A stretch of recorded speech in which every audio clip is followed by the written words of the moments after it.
Dans la vie réelle, le respect ne se demande pas, il s'impose par des actes, pas par des discours. Il y a des personnes qui poussent les limites des autres juste pour voir jusqu'où elles peuvent aller. Si jamais tu as ressenti comment quelqu'un franchit cette ligne invisible et que tu restes paralysé, te justifiant ou cherchant à adoucir le coup, tu sais exactement de quoi je parle. Le problème n'est pas seulement ce que l'autre fait, mais ce que tu permets par ta réaction. Chaque fois que tu expliques trop, que tu te justifies face à un manque de respect, tu remets le contrôle de la situation entre les mains de l'autre et le message est clair. Ta dignité est en jeu. Tu ne peux pas négocier ta valeur. À ce moment-là, la seule chose qui sépare ton bien-être de la manipulation des autres est ta capacité à tracer une limite froide et définitive. Je n'accepte pas qu'on me parle ainsi. Cette phrase, prononcée sans trembler et suivie du silence, pèse plus que n'importe quel argument. Le silence n'est pas vide, c'est une barrière, un mécanisme de défense qui laisse clairement entendre que ton respect n'est pas une monnaie d'échange. La plupart des gens ne supportent pas le poids de ce silence, car ils dénudent leur stratégie et leur renvoient le miroir de leur propre comportement. Ici, il ne s'agit pas de plaire, ni de prouver que tu as raison. Il s'agit de protéger ton énergie comme si c'était une ressource limitée. Ainsi, chaque fois que tu choisis le silence plutôt que la réaction, tu entraînes ton caractère et enseignes, sans mots, comment on doit te traiter. Défendre ta paix n'est pas de l'arrogance, c'est de la discipline. Personne n'a un accès illimité à ta dignité. 1. Fixez la limite sans vous justifier. Si vous ne fixez pas la limite, tout le monde pense qu'il peut la pousser autant qu'il le souhaite. C'est aussi simple que cela. Les gens ne respectent pas ce que vous ne protégez pas. Et si vous attendez que le respect soit automatique, vous vivez dans une fantaisie enfantine. Arrêtez de chercher des raisons pour vous justifier devant ceux qui vous méprisent. Chaque fois que vous essayez d'expliquer pourquoi vous méritez du respect, vous vous rabaissez, vous vous abandonnez, et vous leur donnez la clé pour franchir cette ligne encore et encore. Le respect de soi ne se négocie ni ne se discute. Il s'impose par des faits, pas par des discours doux ni des supplications déguisées en arguments. Vous n'avez pas à convaincre qui que ce soit de votre valeur. Pourquoi continuez-vous à agir comme si votre dignité était une question ouverte au débat? L'erreur la plus courante est de croire que vous devez justifier chaque limite, comme si l'autre personne avait droit à une explication, ou pire encore, à une seconde chance, après vous avoir piétiné. Non. Une phrase suffit, ferme et contenue. Je n'accepte pas qu'on me parle ainsi. Vous la dites une seule fois, sans tremblement dans la voix, sans fioriture, et surtout sans ajouter d'excuses ni de longues histoires qui affaiblissent votre position. Si on vous lance une grimace, un rire nerveux ou un commentaire sarcastique, restez dans le silence absolu. Ne nourrissez pas le cycle. Ne tombez pas dans le piège de nuancer votre limite pour que l'autre ne se sente pas mal à l'aise. Chaque mot supplémentaire est un recul, une invitation à tester jusqu'où ils peuvent vous pousser avant que vous ne craquiez. La vérité inconfortable est que celui qui franchit vos limites le fait parce qu'il a déjà vu que votre réaction est faible, prévisible ou complaisante. Si vous vous justifiez, vous devenez complice de votre propre épuisement émotionnel. Le silence, après avoir fixé la limite, est le véritable coup. Vous faites clairement comprendre qu'il n'y a pas d'espace pour négocier votre respect. Le silence met mal à l'aise l'abuseur, l'oblige à se confronter à lui-même et lui montre que son pouvoir s'arrête là où commence votre fermeté. Ce n'est pas de l'orgueil vide, c'est de l'autocontrôle. Vous cessez de donner votre énergie émotionnelle à ceux qui ne l'ont pas méritée. Comprenez-le une bonne fois pour toutes. Le respect que vous recherchez à l'extérieur naît de la limite que vous maintenez à l'intérieur. Si vous n'êtes pas capable de supporter l'inconfort de déranger, vous ne briserez jamais le schéma qui vous maintient piégé dans des relations malsaines. Vous n'avez pas à expliquer votre fatigue, votre colère ou votre désir qu'on vous parle bien. Celui qui ne le comprend pas en une seule phrase ne le comprendra pas même si vous lui écrivez un essai. C'est ainsi que l'on entraîne le muscle de la dignité. C'est ainsi que l'on coupe l'accès à votre paix intérieure. La limite ne se supplie pas, elle s'établit. N'expliquez pas votre respect, faites-le ressentir. 2. Parle clairement, puis garde le silence. Cela t'arrive au travail, en famille, dans la rue, ou même avec quelqu'un que tu considérais proche.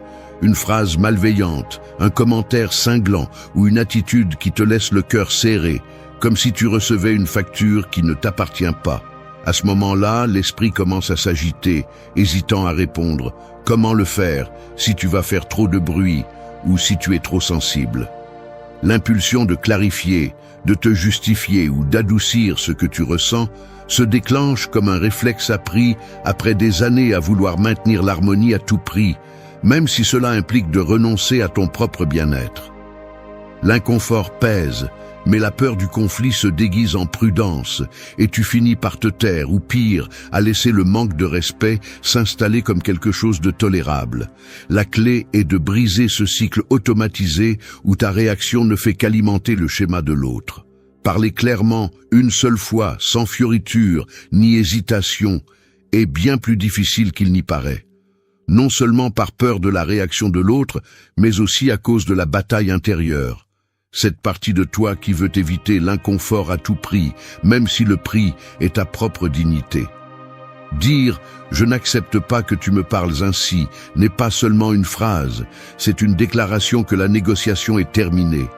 C'est là que commence le véritable défi, résister à la tentation de continuer à parler, de t'expliquer, de chercher à ce que l'autre comprenne ou accepte ta limite. Si tu le fais, tu jettes par-dessus bord le travail que tu as fait pour la poser. Garder le silence, après avoir parlé clairement, est un acte de maîtrise de soi, de respect réel envers toi-même, même si l'inconfort te ronge de l'intérieur. Le silence est inconfortable, car il te confronte à l'anxiété de ne pas savoir comment l'autre réagira, mais c'est justement ce malaise qui renforce ton caractère. C'est ici que se musclent les émotions, où tu apprends à tolérer le poids de la tension sans céder. Il ne s'agit pas d'être froid ou indifférent, mais d'assumer la responsabilité de protéger ton espace psychologique. Chaque fois que tu te justifies ou que tu expliques trop, tu perds du terrain. Chaque fois que tu gardes le silence après ta phrase, tu regagnes du pouvoir et tu enseignes à l'autre que ta dignité n'est pas à vendre. Ne confonds pas silence et soumission. Le silence, lorsqu'il suit une déclaration ferme, est la ligne à ne pas franchir. La réaction de l'autre ne te définit pas. Ta réponse, si. Parler clairement, garder le silence, c'est la structure qui transforme la dynamique. Le respect se construit dans l'espace où les autres comprennent qu'ils n'ont plus la permission de t'envahir. Personne ne peut discuter de ta valeur si tu ne la mets pas en jeu. La clarté et le silence sont tes meilleurs alliés. N'explique pas ce que tu as déjà clairement établi avec tes limites. Ta paix vaut plus que n'importe quelle approbation passagère. 3. N'explique pas ta décision à personne. Je te le confie. La plus grande partie de ma vie, j'ai ressenti une pression absurde à expliquer chacune de mes décisions, comme si le monde entier avait le droit d'auditer mes choix et de rendre un verdict. C'est un mécanisme si automatique que tu ne te rends même pas compte de quand cela a commencé. Tu sais juste que tu traverses la vie en portant une sorte d'obligation invisible de justifier chaque limite, chaque préférence, chaque non que tu dis. Et le pire, c'est que ce besoin de t'expliquer vient bien souvent de la peur de passer pour quelqu'un d'égoïste, de froid ou d'insensible, alors qu'en réalité, tu essaies simplement de protéger ton espace. Mais voici le problème, plus tu expliques, plus tu ouvres la porte à ce que les autres remettent en question ce que tu as déjà décidé. Tu deviens un otage de leurs opinions parce que tu leur donnes du matériel pour argumenter, pour négocier, pour te pousser là où cela les arrange. L'impulsion d'expliquer n'est pas innocente.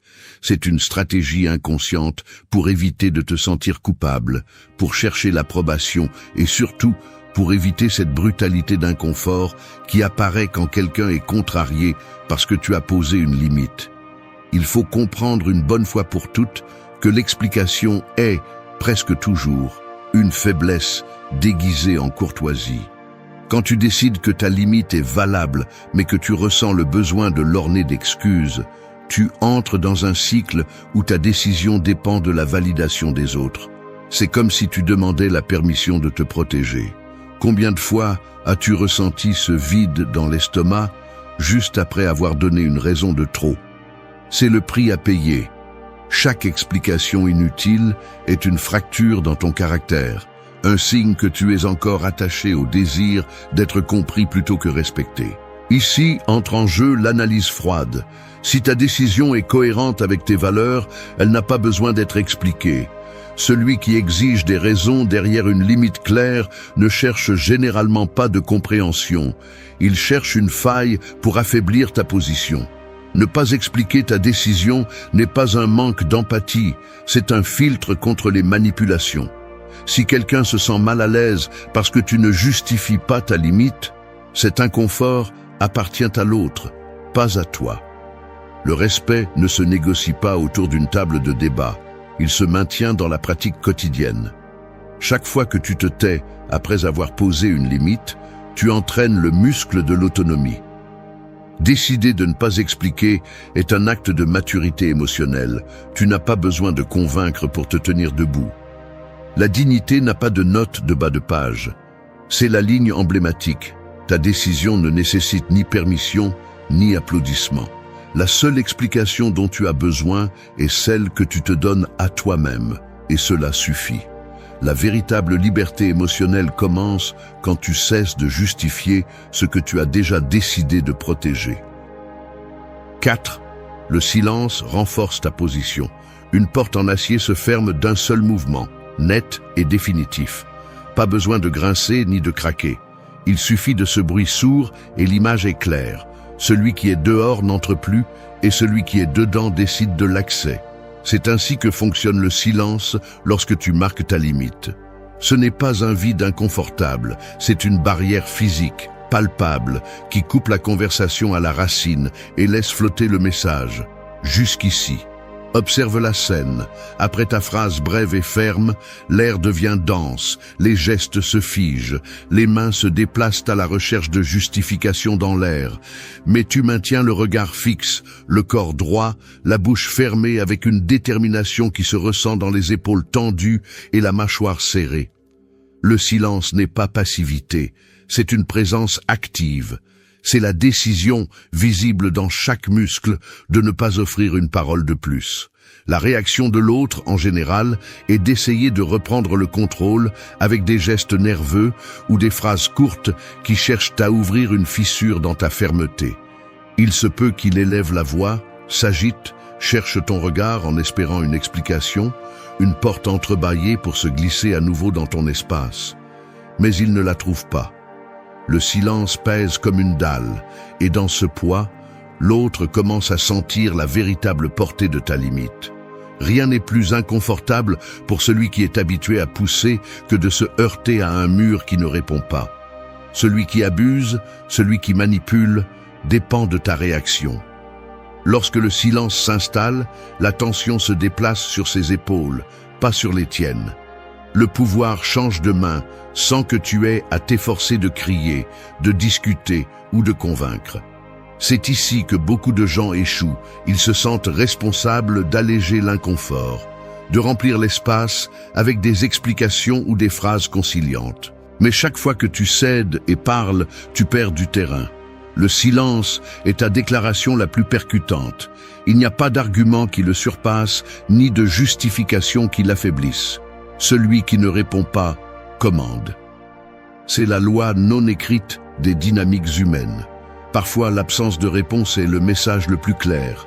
L'autre apprend qu'il ne peut plus négocier avec toi, que ta dignité n'est pas en jeu et que son opinion n'a pas d'accès direct à ta paix intérieure. Dans la vie réelle, cela se traduit par des gestes concrets. Tu ne baisses pas les yeux, tu ne te recroquevilles pas, tu ne bouges pas de ta place. Tu respires profondément et tu laisses le silence faire son travail. Tu peux remarquer comment l'autre personne s'inquiète, se tortille, cherche une réaction et ne l'obtient pas. C'est à ce moment-là que ta position se renforce, non pas par ce que tu dis, mais par ce que tu refuses de dire. Le silence est un mur invisible. Seul celui qui a appris à soutenir cette tension sait combien c'est difficile et libérateur. Ne pas répondre, c'est aussi répondre. C'est la formule. Si tu veux que tes limites soient respectées, apprends à laisser le silence parler pour toi. 5. Ne réagis pas aux provocations vides. Tout ce qui t'est lancé ne mérite pas de réponse. C'est aussi brutal que ça.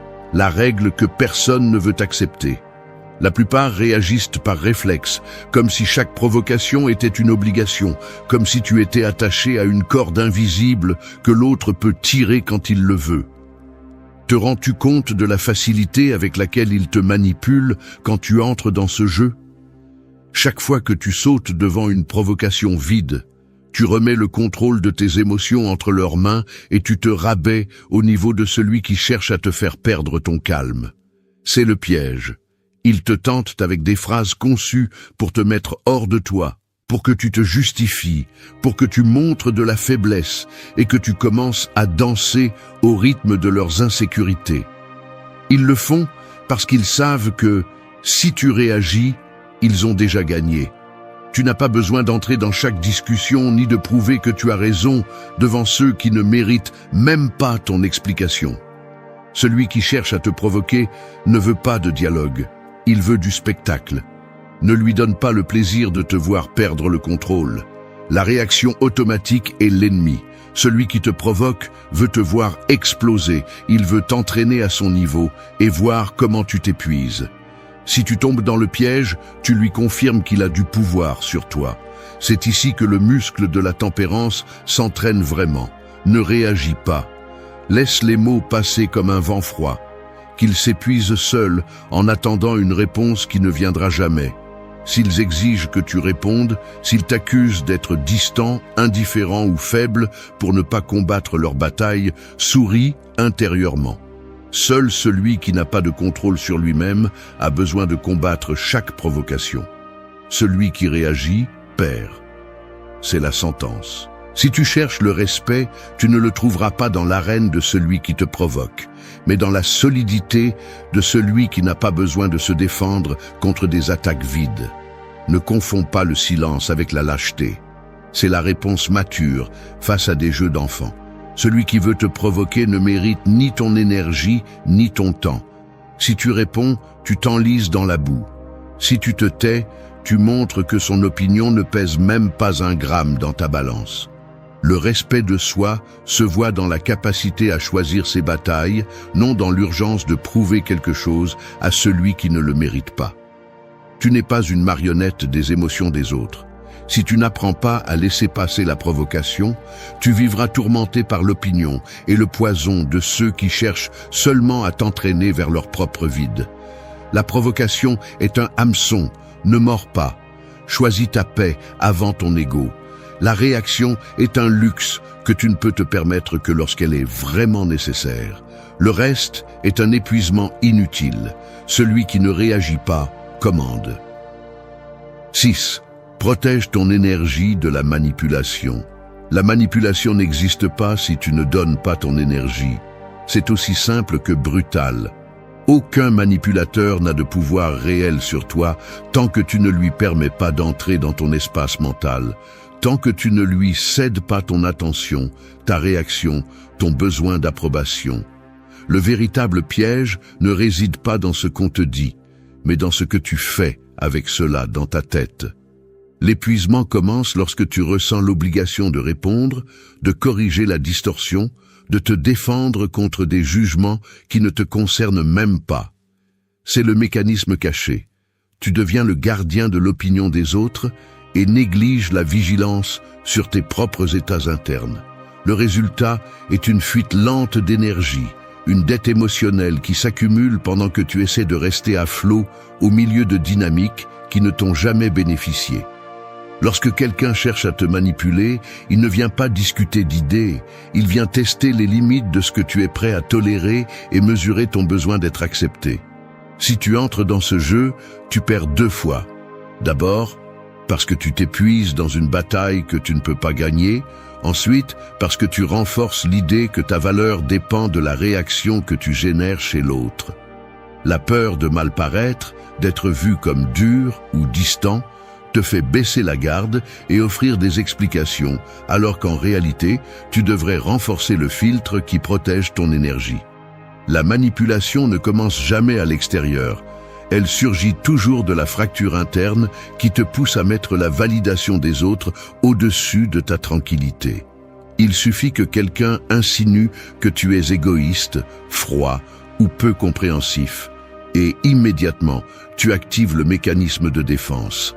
Tu expliques, tu justifies, tu adoucis ta position même si cela implique de te trahir. Le véritable travail consiste à identifier ce reflet, cet élan automatique de vouloir prouver que tu es une bonne personne, même devant ceux qui n'ont pas d'intérêt réel à te comprendre.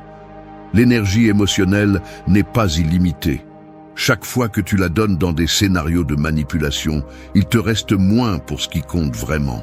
Tes projets, tes relations saines, ta paix mentale. Il faut apprendre à supporter l'inconfort de ne pas plaire, de laisser l'autre se sentir mal à l'aise avec ta limite, d'accepter que tout le monde ne va pas te comprendre ni t'approuver.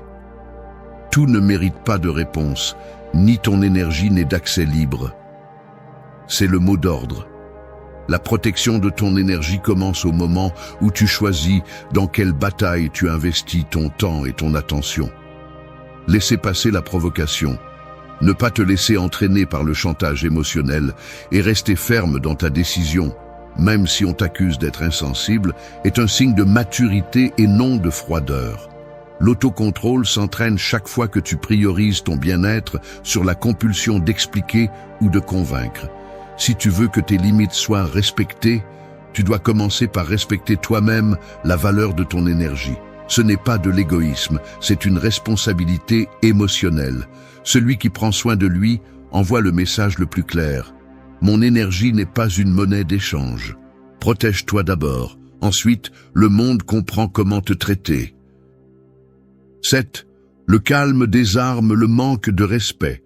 Tu es dans la file d'attente de la banque, un matin comme les autres, et quelqu'un derrière toi élève la voix de manière inutile, lançant un commentaire sarcastique sur la lenteur du service, s'adressant à toi comme si tu étais responsable du rythme du monde. L'inconfort est presque physique. Tu sens la pression dans la nuque, l'envie de répondre, de te défendre ou de rendre le sarcasme. Mais c'est ici que la mécanique interne des interactions humaines entre en jeu. Celui qui perd son calme perd le contrôle de la situation. La plupart tombent dans le piège de réagir, d'élever le ton ou de s'expliquer, comme si le respect dépendait d'un échange de mots ou d'une défense immédiate. Ce que presque personne ne voit, c'est que la véritable force réside dans le fait de maintenir son calme, car le calme n'est pas de la passivité. C'est un choix conscient qui change la structure du pouvoir dans la dynamique. Quand quelqu'un cherche à te provoquer, son attente est que tu entres dans le jeu, que tu répondes au même niveau et que tu t'épuises émotionnellement. Mais si tu restes ferme, sans élever la voix ni te justifier, l'autre se retrouve exposé face à son propre manque de contrôle. Le calme désarme car il annule la réaction qui alimente le cycle du manque de respect. Il n'a pas besoin d'explication. Ne cherche pas de vengeance. Il définit simplement une frontière mentale. Ici, tu n'entres pas. L'effort réel réside dans le maintien de cet état intérieur, car l'esprit veut sauter, veut se défendre, veut régler des comptes.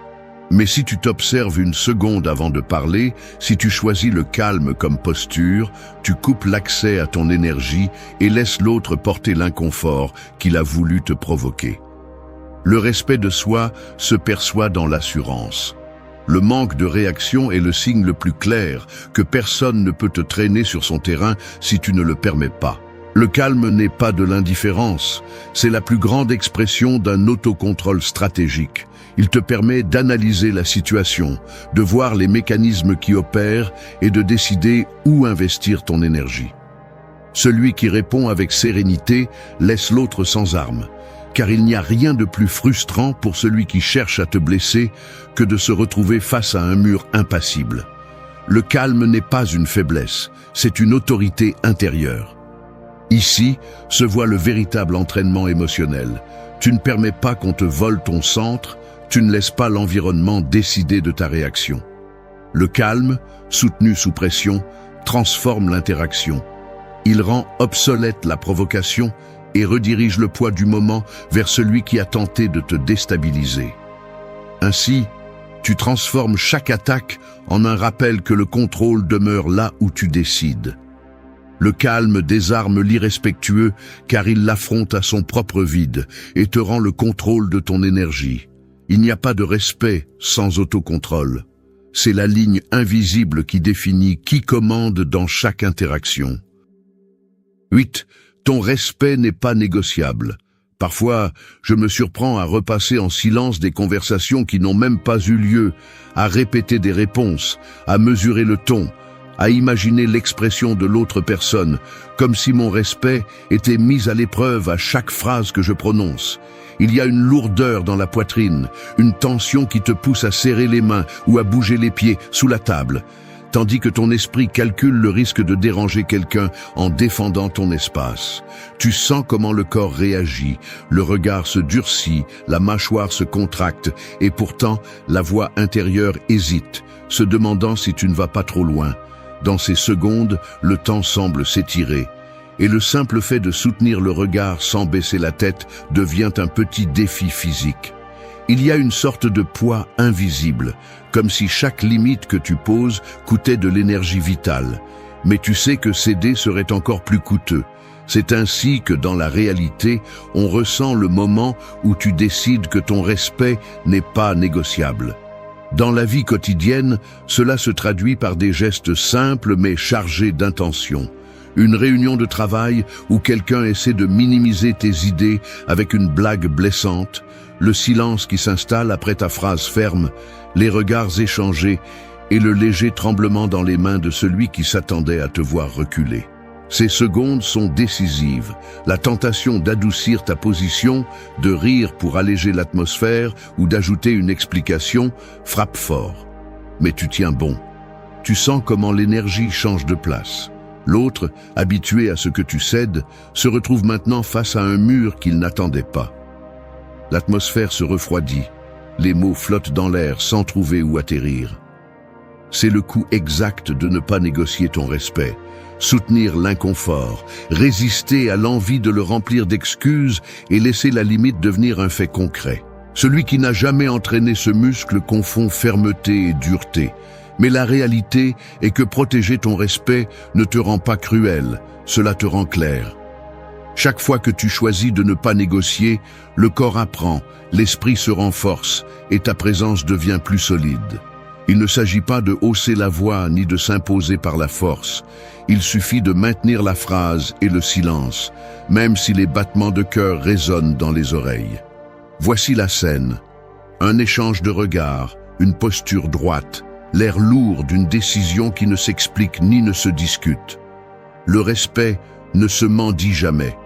C'est un filtre. Ceux qui le comprennent restent, ceux qui ne le comprennent pas s'auto-excluent. Quand ta limite est inébranlable, le message est simple. Tu en es là, et il n'y a pas d'invitation à franchir. Apprendre à supporter le poids de cette décision est ce qui, peu à peu, te libère du besoin de plaire ou de convaincre. Celui qui ne négocie pas son respect ne perd jamais. C'est ici que se joue ton autonomie réelle. 9. Enseigne aux autres comment te traiter. La façon dont tu permets qu'on te parle, qu'on te regarde, qu'on te traite, est comme un manuel d'instruction que tu remets, même si tu ne t'en rends pas compte, depuis le premier geste jusqu'au dernier mot. Ce n'est pas un mystère. Chaque fois que tu avales un mépris et que tu souris, chaque fois que tu minimises un manque de respect avec une blague ou que tu fais semblant que tout va bien pour ne pas déranger, tu écris en grand. Ça va, tu peux recommencer. Ne te laisse pas tromper par l'excuse de la prudence, de l'empathie ou parce que tu ne veux pas de problème. En réalité, c'est du confort déguisé en vertu. Attendre que les autres devinent comment te traiter sans que tu le précises est comme attendre qu'on te rembourse une dette que tu n'as jamais réclamée. Le monde ne va pas lire dans tes pensées ni s'arrêter pour tes besoins non exprimés. Le respect s'enseigne, il ne se mendie pas. Cesse de penser que poser des limites est être hostile. Ce qui est vraiment hostile, c'est de permettre l'invasion et ensuite de se plaindre en silence, comme si tu étais une victime du hasard. La dignité ne se négocie pas autour de la table, ni ne se discute en groupe. Elle se démontre par une seule instruction claire et le courage de la maintenir. Lorsque tu tolères l'intolérable, le message est brutalement simple. Je ne valorise pas mon espace, donc n'importe qui peut entrer. Et attention, ne blâme pas ton environnement, ta famille, ton patron ou tes amis. Celui qui n'enseigne pas permet. Le manque de respect répété n'est pas un accident, c'est de la programmation. Si ce n'est pas toi qui fixes le cadre, les autres l'imposent à ta place. Personne n'apprend à bien te traiter par osmose. Tu dois le laisser clair ou accepter les conséquences. Le traitement que tu reçois est celui que tu enseignes à tolérer. Si cela ne te plaît pas, change-le. Ne cherche pas d'excuses dans la culture, dans les coutumes ou dans les histoires qu'on t'a racontées sur le fait de ne pas faire de vagues. Cesse de cacher ta peur de confronter sous le déguisement de la courtoisie. Chaque fois que tu cèdes, que tu minimises un manque de respect, que tu justifies des comportements d'autrui pour éviter une conversation inconfortable, tu t'entraînes à être ignoré. Et ensuite, tu te demandes pourquoi personne ne te prend au sérieux, pourquoi tes limites sont du papier mouillé. Personne ne respectera ce que tu piétines toi-même. C'est aussi simple que cela. Tu n'es pas une victime, tu es le maître de ce que tu permets. Si tu n'enseignes pas par des faits comment tu veux être traité, tu te condamnes à être spectateur de ta propre vie. Enseigner comment tu veux être traité n'est pas de l'arrogance, c'est une survie émotionnelle. Tu n'as pas besoin de crier ni d'imposer la peur. Il te suffit de laisser l'instruction sur la table et de ne pas la déplacer, même si l'inconfort pèse. Le respect n'est ni automatique ni immédiat. Il s'entraîne, se renforce et surtout se défend. Si tu ne supportes pas la tension de poser des limites, prépare-toi à porter le poids de l'insatisfaction et du ressentiment. La limite que tu n'enseignes pas finit par dévorer ton énergie et ta paix. Le respect s'éduque à coups de clarté, pas de résignation. Décide si tu continues à attendre des miracles ou si, une fois pour toutes, tu prends le contrôle et enseignes aux autres comment te traiter. 10. Défends ta paix avant tout. Ta paix n'est pas à vendre, ni à tempérament, ni en promotion spéciale. C'est la vérité qu'il est difficile de soutenir dans un monde qui exige, à chaque pas, que tu t'expliques, que tu cèdes, que tu fasses preuve de flexibilité même si cela te laisse sans air. Le véritable conflit n'est pas à l'extérieur. Il vit dans la tension interne entre ce besoin de plaire et la nécessité vitale de te protéger. Chaque fois que tu privilégies l'harmonie extérieure à ton équilibre intérieur, ce que tu fais réellement, c'est hypothéquer ton bien-être pour acheter une acceptation bon marché. L'esprit, entraîné pendant des années à éviter le rejet, fabrique des excuses. Ce n'est pas si grave. Mieux vaut ne pas en faire tout un drame. Peut-être que j'exagère. Mais la facture émotionnelle arrive de toute façon, silencieuse et cumulative, te volant énergie et clarté. Défendre ta paix est un acte de rébellion intime. Cela nécessite de reconnaître la racine de l'inconfort que tu ressens lorsque tu te tiens ferme. Ce n'est pas la peur de l'autre, c'est la peur de perdre l'image de bonne personne qui te protège du jugement des autres. Le véritable travail commence lorsque tu cesses de négocier avec toi-même pour plaire aux autres. Combien de fois t'es-tu senti vidé, creux, avec la sensation d'avoir donné trop lors d'une conversation qui ne méritait même pas ton temps? C'est le signal interne que tu ne peux pas ignorer. La paix se défend en silence, pas à grands cris ni avec des explications. Le mécanisme est simple et brutal. Celui qui exige que tu sacrifies ta tranquillité pour maintenir un lien ne pense jamais à ton bien-être, seulement à son confort. Chaque fois que tu te justifies ou ouvres des portes pour que d'autres commentent tes limites, c'est toi qui paies le prix, pas eux. Apprendre à supporter le malaise de décevoir ou d'incommoder est l'entraînement essentiel. La maturité émotionnelle ne se mesure pas par la capacité à t'adapter à l'environnement, mais par la force de maintenir ta frontière interne, même si cela signifie être mal compris. Je préfère incommoder que de me trahir. C'est le mot d'ordre. La paix intérieure est un filtre. Tout ce qui la traverse sans permission est une dette qui ensuite génère des intérêts sous forme d'anxiété, de ressentiment ou d'épuisement. Personne ne va la défendre pour toi. Personne ne va te donner la permission de te prioriser.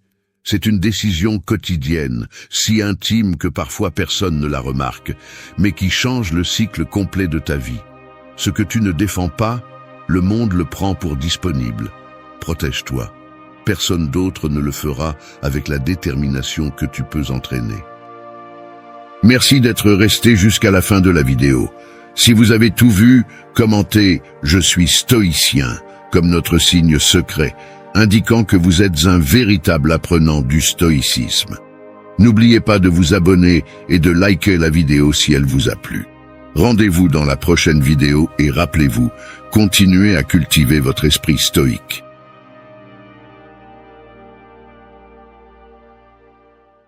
Personne ne te prépare au véritable coup de s'accrocher à quelqu'un qui n'est plus là ou qui, même s'il est là, n'a plus sa place dans ta vie. L'accepter est brutal. L'attachement n'est pas seulement à une personne, mais à tout ce que tu as construit autour d'elle. Il ne s'agit pas seulement de manquer une voix ou une présence, mais de faire face à la fracture des habitudes, de la routine, du sens que tu as donné à ton quotidien. Jusqu'à quand vas-tu laisser ta paix dépendre du souvenir de quelqu'un d'autre? Le stoïcisme ne te demande pas de devenir froid, ni de nier ta douleur. Il exige une honnêteté radicale, la discipline de regarder en face ce qui est inconfortable, et la détermination de lâcher prise sur ce que tu ne peux plus contrôler. La souffrance se nourrit d'interprétations, pas de faits. Notre erreur est de croire que l'attachement est de l'amour, alors qu'en réalité, c'est une addiction à la signification que nous avons donnée à une histoire qui n'existe plus. Récupérer le contrôle nécessite une décision, pas de la résignation. Il ne suffit pas de se distraire ou d'ignorer le vide. Il faut identifier ce qui l'alimente, démonter les mécanismes mentaux qui le perpétuent et reconstruire son identité loin de toute dépendance émotionnelle. Chaque jour que tu retardes le détachement, tu sacrifies ton autonomie. Je ne te le dis pas pour te mettre mal à l'aise, mais pour te rappeler, personne ne va te sauver de ce cycle, sauf toi. Si tu cherches le respect de soi, commence par ne pas le mendier là où il n'y a plus de réciprocité. Lâcher prise est une discipline, pas une renonciation. Si tu veux cesser d'être l'otage de tes émotions, c'est le premier véritable pas à faire. 1. Distingue entre personne et attente personnelle. La vérité est la suivante. Ce qui te lie le plus n'est pas la personne, mais les attentes que tu as fabriquées à son sujet. Que cela te fasse mal ou non, la majeure partie de la souffrance que tu ressens en essayant de laisser quelqu'un derrière toi n'est pas due à ce qu'il ou elle était, mais à ce que tu croyais qu'il ou elle pourrait être. Il est confortable de blâmer l'autre pour toute la douleur, mais c'est une échappatoire facile.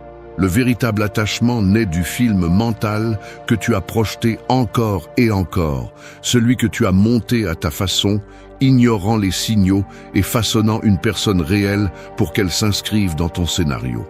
Maintenant, quand il est temps de lâcher prise, tu réalises que tu ne perds pas seulement quelqu'un. Ce qui te terrifie le plus de perdre, ce sont les idées, les projets et les futurs imaginés. C'est le piège. Accroche-toi à un mensonge et tu souffriras chaque fois que la réalité te le détruira. Arrête d'idéaliser. Ose voir l'autre personne telle qu'elle est, pas comme tu veux qu'elle soit, ni comme tu as besoin qu'elle soit pour ne pas te sentir vide. C'est la fracture la plus difficile à accepter. Ta douleur est proportionnelle au poids de tes propres attentes, pas à la valeur réelle de l'autre. Le stoïcisme le dit clairement, la douleur est ce qui se passe. La souffrance est ce que tu interprètes. Demande-toi sérieusement, quelle partie de ton attachement est pour la personne et quelle partie est pour ce que tu espérais qu'elle remplisse en toi. Si tu n'as pas le courage de te répondre sans auto-illusion, tu vas rester bloqué dans le même cycle encore et encore. Le détachement commence le jour où tu sépares avec une brutalité honnête les faits de tes fantasmes. Ne continue pas à renforcer une dette émotionnelle qui ne sera jamais remboursée. S'accrocher à des attentes non réalisées, c'est comme investir dans un compte qui ne génère que des pertes. Chaque jour que tu passes à penser à ce que cela aurait dû être est un autre jour où tu perds le contrôle sur toi-même. Le détachement, du point de vue stoïque, n'est pas devenir de pierre ni cesser de ressentir, mais cesser de se mentir. C'est cesser d'exiger à la réalité qu'elle respecte tes scénarios internes. Vas-tu continuer à nier que tu as toi-même alimenté ce monstre d'attente? Si tu veux vraiment la paix intérieure, tu dois l'éradiquer à la racine. Ne te cache pas derrière le déguisement du « c'est qu'il ou elle m'a fait du mal », car dans la plupart des cas, ce qui te détruit le plus, c'est le fossé entre tes désirs et la réalité. Il est temps d'y faire face. Tant que tu continues à mélanger la personne réelle avec la version idéalisée que tu as inventée, il n'y a pas de sortie possible. Tu dois démonter cette construction mentale, brique par brique. Observe les mécanismes que tu utilises pour justifier ton attachement. Chaque excuse est une fuite d'énergie. Chaque auto-illusion est un fardeau supplémentaire que tu choisis de porter. Le premier pas pour laisser aller est de séparer au scalpel la personne des attentes. Tu ne dois pas fidélité à une illusion, tu dois loyauté à ta propre clarté. Chaque fois que tu revives ce qui aurait pu être, tu t'enchaînes un peu plus. Ne te détruis pas en t'accrochant à une image qui n'existe que dans ta tête. Choisis de voir les choses telles qu'elles sont, pas comme cela t'arrange pour te sentir moins seul. C'est ainsi que tu reprends le contrôle, démasque tes attentes, accepte-les comme les tiennes et laisse-les partir. Ne blâme pas l'autre pour ne pas avoir rempli ce que tu as seulement imaginé. La paix arrive lorsque tu cesses de négocier avec l'impossible. La liberté commence là où se terminent tes illusions. 2. Réinterprète la signification de ta souffrance. Tu te réveilles un matin comme un autre et la première chose que tu fais est de regarder ton téléphone. Voilà, encore une fois, cette photo, ce vieux message, cet élan presque automatique de chercher des signes là où il n'y a plus rien. Le café a le même goût, le monde continue sa marche, mais tu répètes mentalement encore et encore la même scène, comme si revivre la douleur était la seule façon de ne pas te sentir perdu. Et pourtant, rien ne change. Tu te demandes, même si tu ne le dis pas à voix haute, pourquoi ce malaise ne s'en va-t-il pas? La réponse n'est pas à l'extérieur, ni dans l'absence de l'autre, ni dans la routine qui semble maintenant vide. La souffrance a des racines plus profondes, et la clé réside dans la façon dont tu l'interprètes, pas dans ce qui t'arrive. L'attachement affecte la façon dont tu construis du sens. Tu as transformé la douleur en une sorte d'identité provisoire. Tu l'utilises comme justification, comme refuge ou comme rappel que quelque chose d'important est parti. Au fond, il y a un piège mental. Tu as tendance à interpréter la souffrance comme un signe que tu as perdu quelque chose d'irremplaçable, comme si ton bien-être dépendait de ce qui n'est plus là.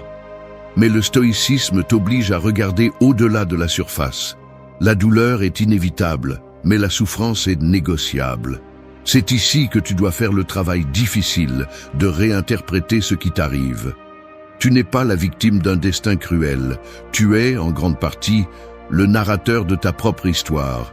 Et la signification que tu donnes à ce qui s'est passé détermine si tu restes piégé ou si tu commences à lâcher prise. Examine honnêtement ce mécanisme.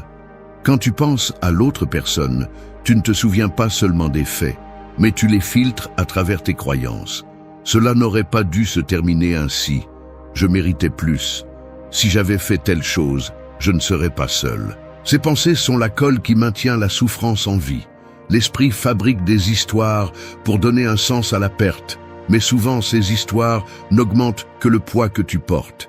Si chaque fois que tu ressens un malaise, tu le traduis en un drame personnel, tu te condamnes à vivre enchaîné à une douleur qui pourrait se transformer en autre chose. Voici la ligne emblématique. La souffrance est le sens que tu choisis de cultiver. La pratique stoïque ne te demande pas de réprimer ce que tu ressens, mais d'observer l'interprétation que tu construis sur chaque émotion. Ce n'est pas la même chose de dire « cela me fait mal » que « cela me détruit ». Ce n'est pas identique d'affirmer « cela ne devrait pas m'arriver » que d'accepter « cela fait partie de mon chemin ». Plus tu prends rapidement conscience de la différence, plus tu pourras commencer à lâcher prise rapidement. La souffrance, quand tu ne la remets pas en question, devient une habitude mentale qui contamine chaque nouvelle pensée. Chaque fois que tu répètes l'histoire du « pourquoi moi ?», tu renforces la croyance que tu as besoin de ce lien pour te sentir complet. Et c'est le point de rupture. Tant que tu ne changes pas le sens que tu donnes à ce que tu as perdu, aucune technique de détachement ne fonctionnera. Observe ce qui se passe en toi lorsque la douleur apparaît. Utilises-tu ce malaise pour justifier de vieux schémas? En fais-tu une excuse pour éviter d'avancer? Il y a un moment où tu dois décider si tu vas continuer à alimenter la narration de la souffrance ou si tu vas commencer à te demander ce que tu peux apprendre de cette fracture. La réinterprétation n'est pas de nier ce qui s'est passé, c'est de changer de focus, de la perte à la croissance, de la nostalgie à la compréhension de soi. La douleur te montre où se trouvent tes attachements les plus profonds, mais la souffrance ne sert que si tu l'utilises comme un miroir, pas comme une condamnation. Deuxième ligne emblématique, choisis d'être apprenant, pas prisonnier de ton histoire. Dans ce processus, le pouvoir est entre tes mains. Tu peux rester à tourner en rond sur ce qui te manque, ou tu peux utiliser chaque douleur comme un rappel que tu as la capacité de redéfinir ton expérience. Ce n'est pas facile, ni rapide, mais plus tôt tu transformeras le sens de ta souffrance. Plus vite, tu retrouveras la liberté intérieure que tu croyais perdue. 3. Identifie les habitudes qui alimentent l'attachement. Je te le dis sans détour. Identifier les habitudes qui nourrissent ton attachement est un exercice inconfortable, presque humiliant. Il y a une partie de toi qui sait déjà lesquelles elles sont, mais tu les maintiens quand même, comme si elles te donnaient une forme de contrôle ou de réconfort bon marché. Tu es surpris de répéter de petites routines qui te lient. Consulter son profil, relire de vieux messages, construire des excuses pour chercher un contact indirect, recréer mentalement des conversations qui ne vont jamais se produire. Il ne s'agit pas seulement d'actions externes. Bien plus corrosifs sont les automatismes internes, ces dialogues silencieux où tu justifies ta dépendance et te convaincs que tu as besoin de ce lien pour te sentir complet. Ici, l'autotromperie devient sophistiquée.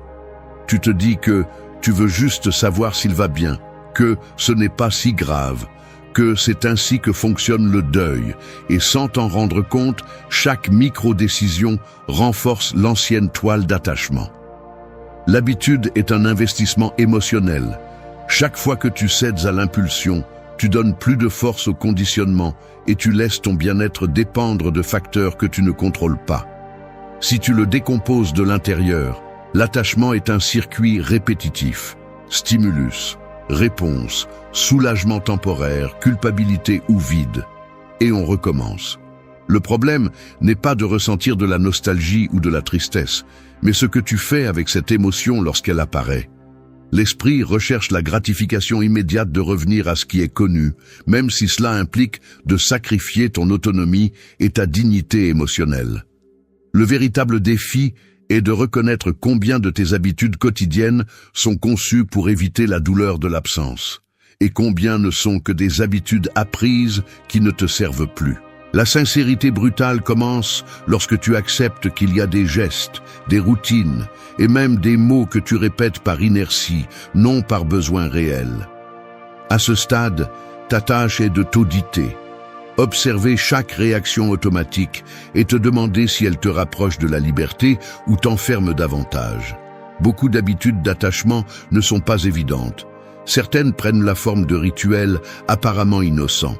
Écouter la même chanson, passer par les mêmes endroits, garder des objets qui n'ont de sens que pour l'autre personne. Mais le plus insidieux se trouve sur le plan mental. Planifier des scénarios hypothétiques, maintenir vivantes des conversations internes, imaginer des retrouvailles ou des fins alternatives. Chacune de ces habitudes, si petite soit-elle, est une brique de plus dans la structure de l'attachement. Il est inconfortable de l'admettre, car cela implique de démonter non seulement des souvenirs, mais aussi des mécanismes de survie psychique.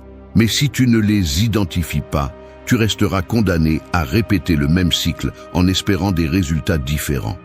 Phrase emblématique: tu ne peux pas guérir tant que tu répètes les mêmes fuites d'énergie. Du point de vue stoïque, l'habitude est un entraînement du caractère. Chaque fois que tu choisis de ne pas nourrir l'attachement, lorsque tu décides de ne pas chercher d'informations, de ne pas tomber dans de vieux schémas, de ne pas recréer le passé, tu renforces ton muscle interne de contrôle de soi. Il ne s'agit pas de froideur, mais de discipline stratégique.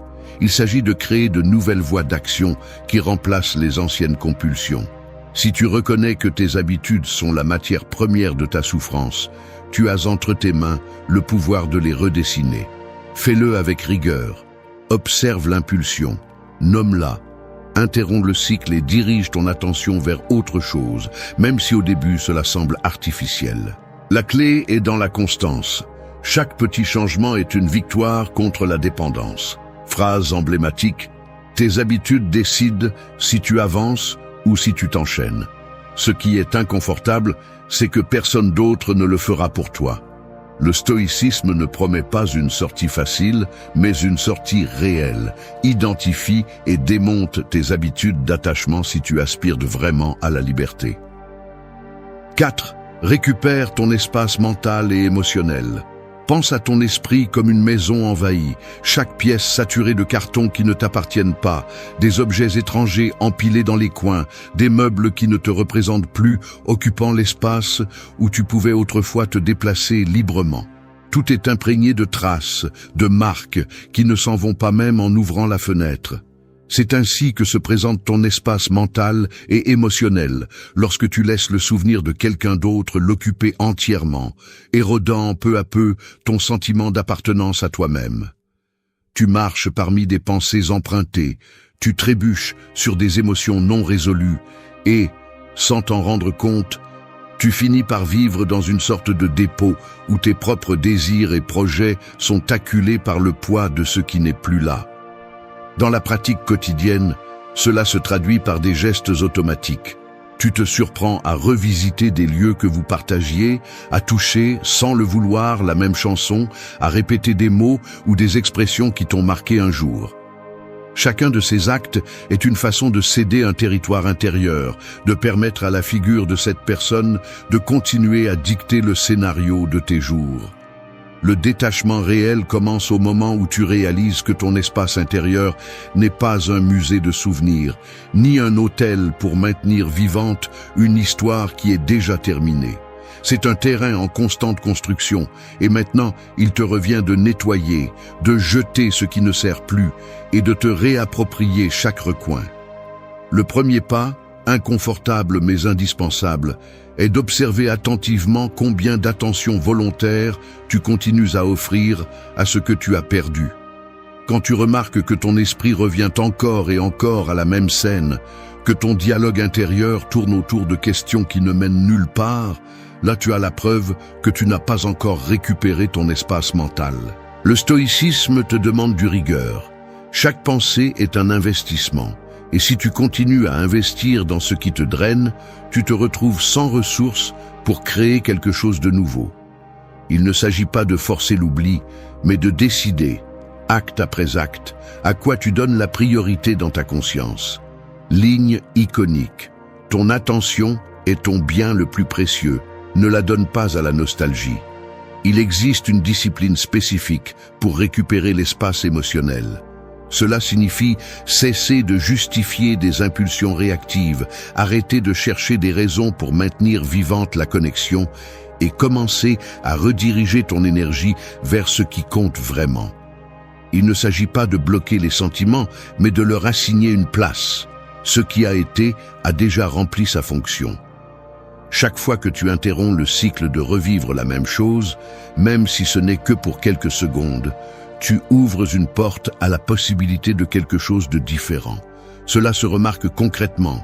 Tu cesses de chercher des signes dans le quotidien. Tu arrêtes de recréer des conversations imaginaires. Tu ne nourris plus le drame intérieur. À la place, tu commences à te reconnecter avec des activités, des personnes et des projets qui te sont propres, même si au début, ils te semblent étrangers ou peu satisfaisants. Le détachement est inconfortable car il t'oblige à rester seul avec ce que tu es, sans le refuge de ce que tu as rêvé avec l'autre. Récupérer ton espace mental et émotionnel est un acte de respect de soi. C'est réorganiser les priorités, nettoyer les recoins de ta maison intérieure et reprendre le centre après avoir cédé la place à quelqu'un d'autre pendant longtemps. Cela ne se fait pas en un jour, mais chaque micro-décision compte. Éteindre le pilote automatique, détecter l'impulsion et choisir consciemment où tu veux investir ton énergie.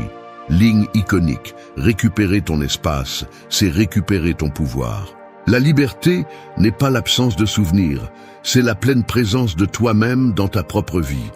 En fin de compte, le détachement n'est pas un vide, mais un espace récupéré pour grandir et recommencer à choisir.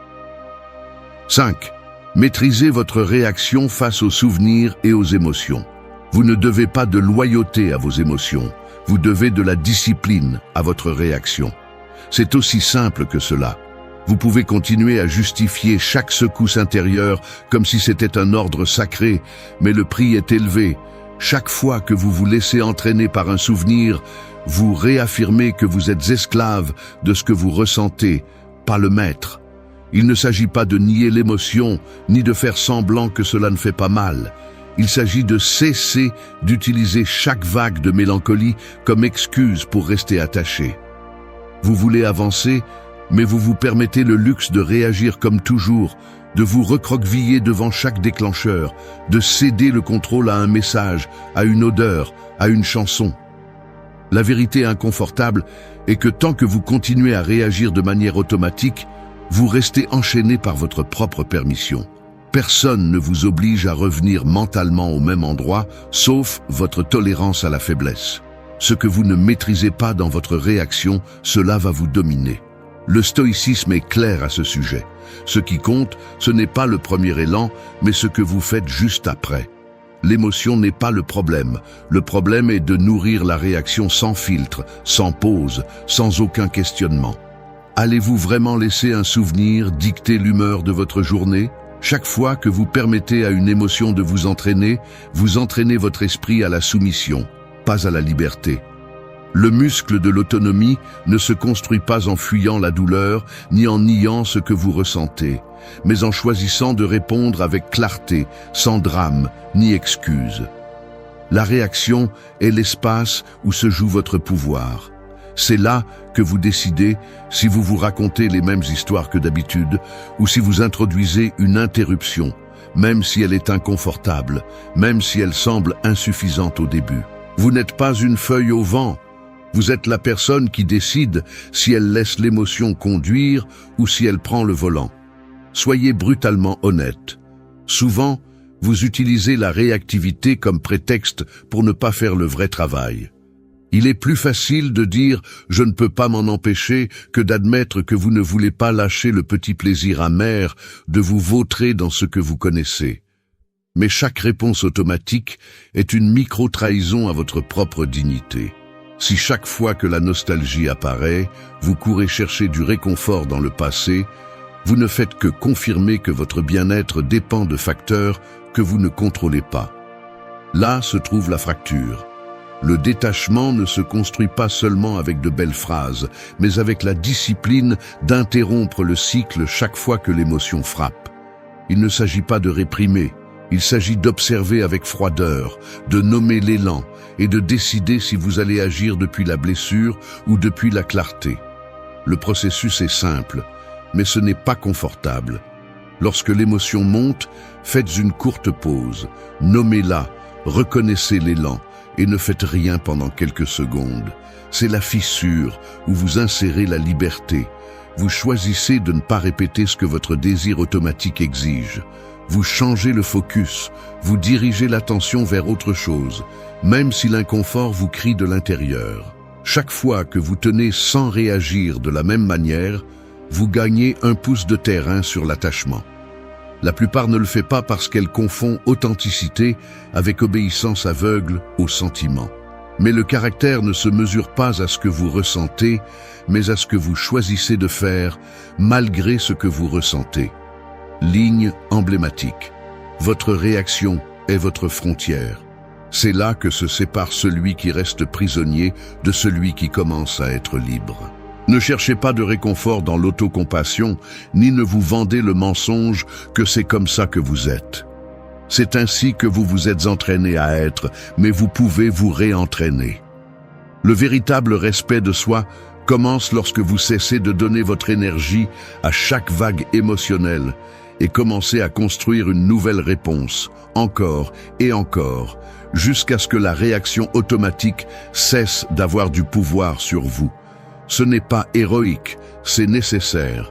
Ligne emblématique, vous n'êtes pas vos impulsions, vous êtes ce que vous en faites. Si vous aspirez à la liberté, cessez de céder le contrôle chaque fois que le passé frappe à la porte et apprenez à maintenir le contrôle quand c'est le plus difficile.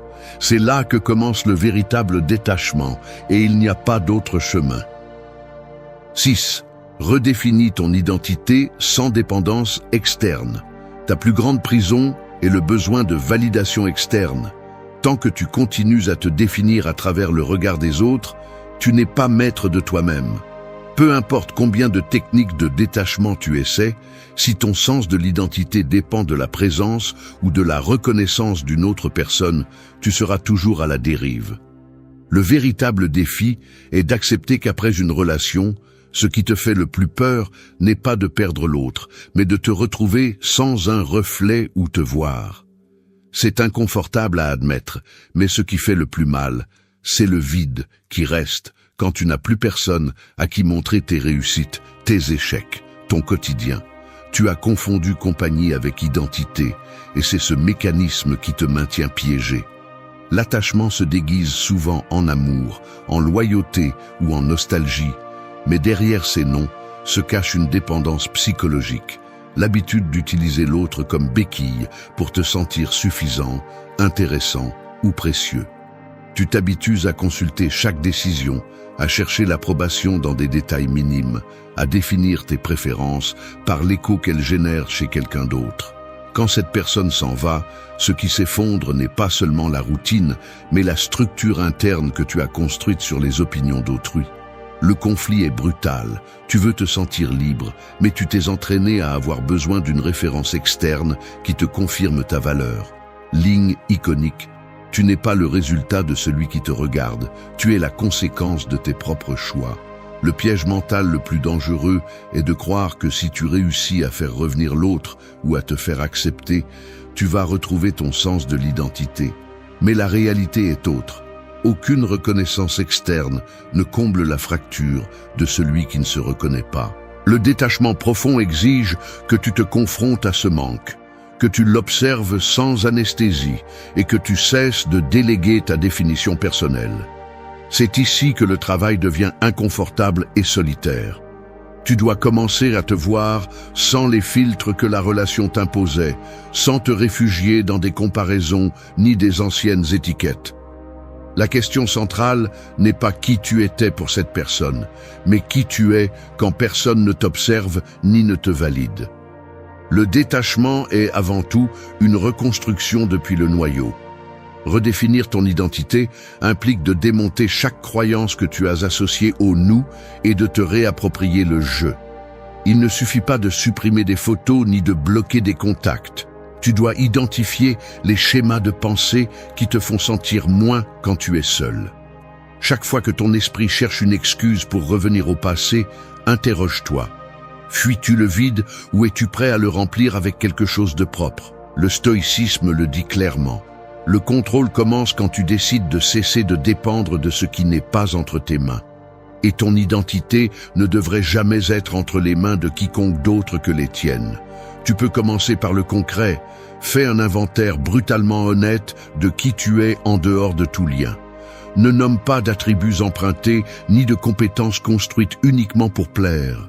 Demande-toi ce qui te définit quand personne ne t'applaudit ni ne t'observe. Oui, au début, cela ressemble à marcher sans carte, mais là se trouve l'opportunité. Chaque pas que tu fais sans demander la permission est une nouvelle brique dans la base de ton autonomie. Ligne iconique. Ta valeur ne dépend pas de la compagnie, mais de la cohérence interne. Le plus grand acte de respect de soi est de te reconstruire de l'intérieur, même si cela fait mal, même si la solitude pèse comme une dette en retard. Personne ne peut te donner le sentiment de complétude qui ne naît que de l'engagement envers toi-même. Si tu aspires vraiment à la liberté, tu dois lâcher l'habitude de mesurer ton identité par les yeux des autres. Le détachement final se consolide lorsque tu choisis d'être le protagoniste de ton histoire, pas le personnage secondaire de la vie de quelqu'un d'autre. La tâche est rude, mais nécessaire. Cesse de chercher ton reflet chez les autres et commence à te regarder avec l'honnêteté radicale de celui qui n'a plus rien à prouver. Personne ne peut te voler ce que tu construis de l'intérieur. 7. Établis des limites claires dans tous les domaines. Tu vas au travail et tu croises cette personne dans l'ascenseur, à peine un salut rapide. Mais à l'intérieur, ta tête commence déjà à faire le tour. Si tu dois répondre ou non aux messages, si tu dois regarder ou non ces histoires, si tu dois accepter cette invitation qui arrive par rebond. Ce sont de petits détails, presque automatiques, mais chacun de ces gestes définit l'espace que tu permets à cette personne de continuer à occuper dans ta vie. Voilà comment cela fonctionne dans la pratique. Les limites ne s'annoncent pas, elles se construisent avec chaque décision quotidienne. Si tu ne les marques pas clairement, l'autre personne et ce qu'elle représente envahit ton temps, tes pensées, ton énergie. Sans t'en rendre compte, le détachement devient impossible parce que le circuit reste ouvert de 1000 manières minimales et chaque interaction ambiguë ne fait que renforcer l'ancien schéma. Le manque de limites est l'un des mécanismes les plus invisibles et corrosifs de l'attachement émotionnel. Lorsque tu ne décides pas jusqu'où tu permets le contact, le souvenir, l'influence ou l'attente, tu délègues ton pouvoir. Il ne s'agit pas seulement de bloquer un numéro ou de cesser de fréquenter certains lieux, même si cela aide, c'est beaucoup plus profond. C'est établir un périmètre interne où tu définis avec rigueur ce que tu permets et ce que tu ne permets pas, même dans ton dialogue mental. La limite est la frontière entre ce qui te construit et ce qui te fatigue.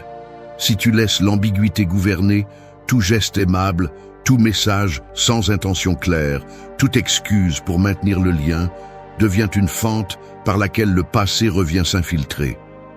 La limite n'est ni punition ni vengeance, c'est une protection stratégique de ta paix.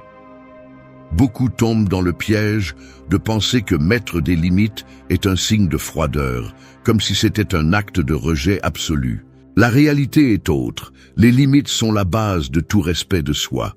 Décider de ne pas répondre, de ne pas t'exposer à certaines situations, de ne pas permettre certains sujets dans les conversations, ce n'est pas fuir, ni nier l'émotion, c'est te prioriser. Le stoïcisme enseigne que le contrôle commence par ce que tu choisis de laisser passer. Si tu n'établis pas un cadre clair dans la relation, l'environnement le fera pour toi, et presque jamais en ta faveur. La limite est le filtre qui sépare ce qui ajoute de ce qui retire, ce qui t'aide à guérir de ce qui te tire vers le cycle précédent. Phrase emblématique. Sans limite, tout recommence. Le processus est inconfortable car il implique d'assumer que tu es responsable d'ouvrir ou de fermer la porte. Il n'existe pas de limite idéale qui fonctionne de la même manière pour tous. Tu dois auditer tes propres déclencheurs. Quels gestes, mots ou situations te font reculer? Quels accès dois-tu couper, même si cela fait mal ou met mal à l'aise? Ici, la stratégie compte plus que la volonté. Il est préférable de sembler distant pendant un temps que de rester prisonnier d'un lien invisible. Chaque petite décision compte, depuis cesser de consulter des profils jusqu'à demander explicitement qu'on ne te contacte pas pendant un temps. Chaque limite claire est un acte de dignité interne. Phrase emblématique. Le respect de soi commence là où la permissivité s'arrête. Il y a une différence radicale entre construire un mur et marquer un territoire. Le détachement mature n'est pas de s'isoler du monde, ni de diaboliser l'autre personne, mais de décider avec conscience et discipline quel espace tu lui assignes dans ta vie. Il ne s'agit pas de contrôler l'autre, mais de prendre en charge tes réactions et ton environnement. Sans limite, Tout progrès est temporaire. Avec des limites, la paix devient durable. Le vrai travail consiste à les maintenir quand c'est le plus difficile, quand la tentation de revenir est plus forte que l'inconfort de garder ses distances. Au final, les limites ne sont pas seulement là pour te protéger de l'autre, mais pour te rappeler que tu ne veux plus vivre selon de vieux scénarios. 8. Choisis le respect de soi comme chemin quotidien. Aujourd'hui, je l'admets sans filtre. Parfois, je me lève, je me regarde dans le miroir, et la première chose que je remarque est une sorte de fatigue intérieure. Une fatigue qui ne vient pas du corps, mais de toute l'énergie que j'ai dépensée, sans m'en rendre compte, à essayer de ne pas me perdre dans les yeux de quelqu'un d'autre. Je me surprends à repasser des gestes, à revoir des mots qui n'ont plus de destinataire, ressentant ce tiraillement inconfortable de vouloir me justifier face à une absence. Il y a des jours où même le café a un goût différent parce que l'esprit s'acharne à associer cette saveur à un autre rituel partagé.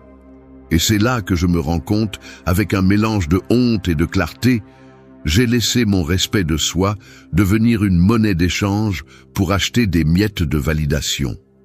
Le conflit est brutal, car il se ressent dans la peau, dans la façon dont tu changes ta posture quand tu sais que tu pourrais croiser cette personne, dans la manière dont tu serres les mâchoires pour ne pas laisser sortir ce que tu voudrais vraiment dire.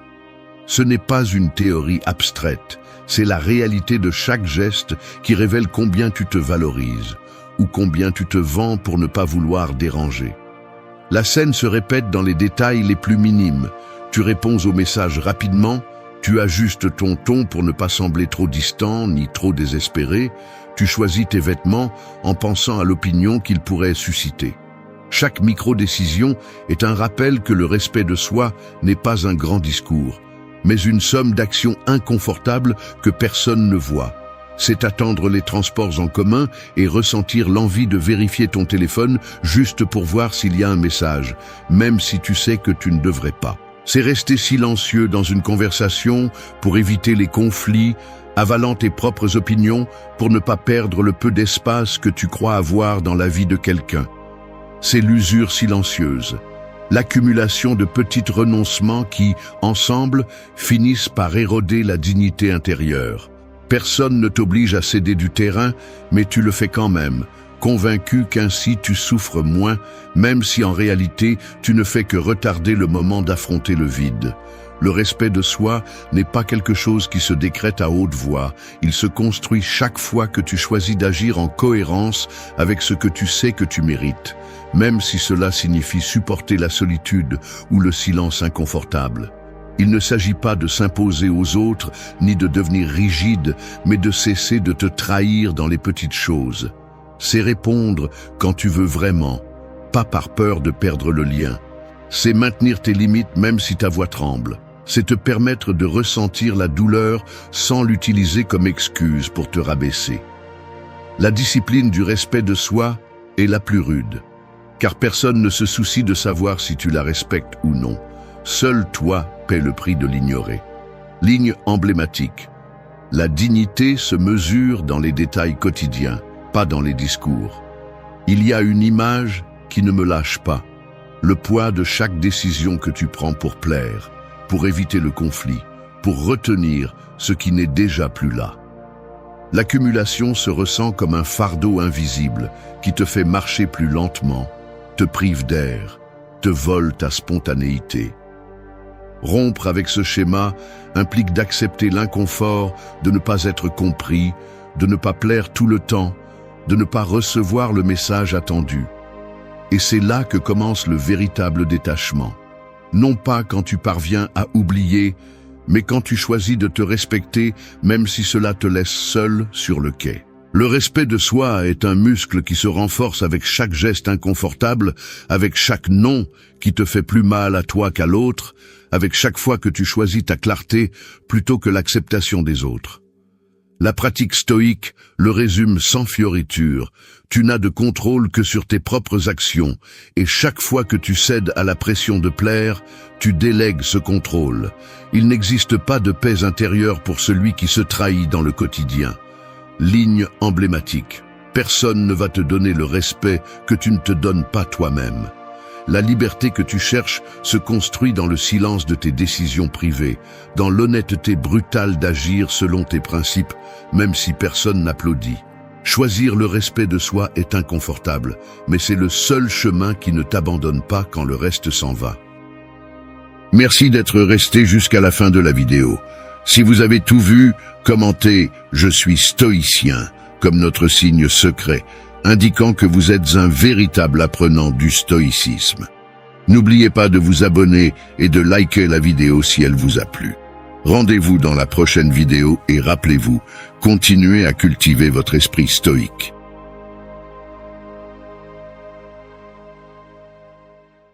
La plupart des gens ne changent pas. Ils vieillissent, simplement. Ils se convainquent que grandir, c'est accumuler des responsabilités, des dépenses et des routines de plus en plus coûteuses, et ils se résignent à voir les jours s'empiler sans laisser de traces sur leur caractère. Il y a une vérité inconfortable derrière cette résignation. Chaque année que tu laisses passer sans entraîner ta volonté, ta confiance et ta discipline, tu mets plus de cadenas à cette version de toi qui aurait pu se transformer. Il ne s'agit pas de talent ni de temps libre. Il s'agit de choisir, avec froideur et sans excuse, un seul hobby qui fonctionne comme ton propre terrain d'entraînement privé. Un seul. Pas pour te divertir, mais pour te forger.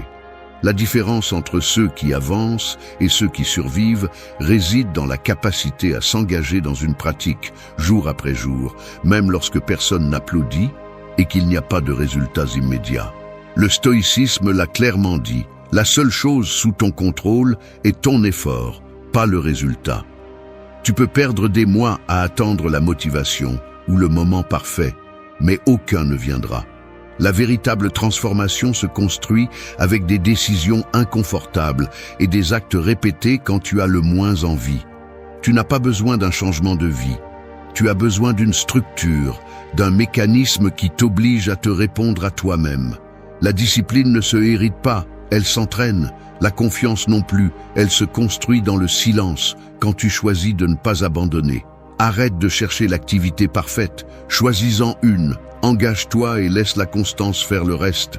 Arrête de te distraire et commence à t'entraîner. Aujourd'hui. 1. Choisissez un seul loisir et engagez-vous. La plupart des gens ne s'améliorent pas. Ils se cachent simplement derrière des excuses bien rodées et des loisirs qui ne les mettent pas au défi. C'est la vérité inconfortable. Ce que vous appelez intérêt est souvent juste un masque pour la paresse.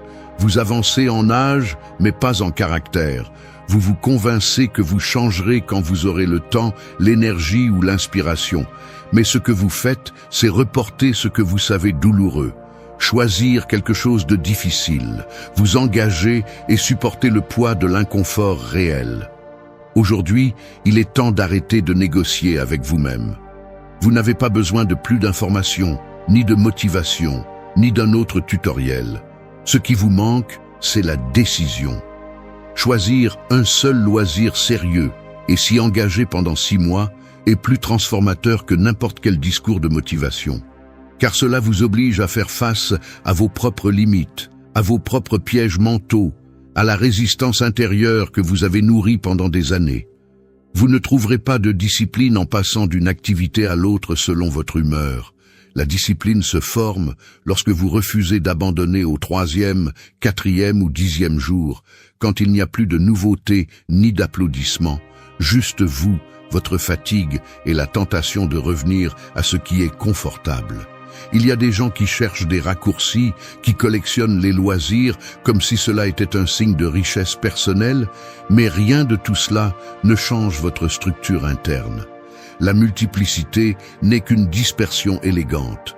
Si vous voulez des résultats réels, vous devez construire une routine qui fait mal, qui met en lumière votre manque de constance et qui, par la force de la répétition, forge votre caractère là où cela vous coûte le plus. Choisissez-en un. Boxe, écriture, haltérophilie, calisthénie, échecs, peu importe, mais un seul. Vous n'avez pas besoin de variété, vous avez besoin de profondeur. Et la profondeur ne s'acquiert qu'en supportant l'ennui, la frustration et la lenteur du véritable progrès. Beaucoup craignent l'engagement car cela implique de rendre des comptes. Si vous choisissez un seul loisir et que vous le maintenez, vous ne pouvez plus vous cacher derrière l'excuse du manque de temps ou de l'excès d'options. Là se révèle le véritable ennemi, votre incapacité à soutenir l'effort lorsqu'il n'y a pas de gratification immédiate.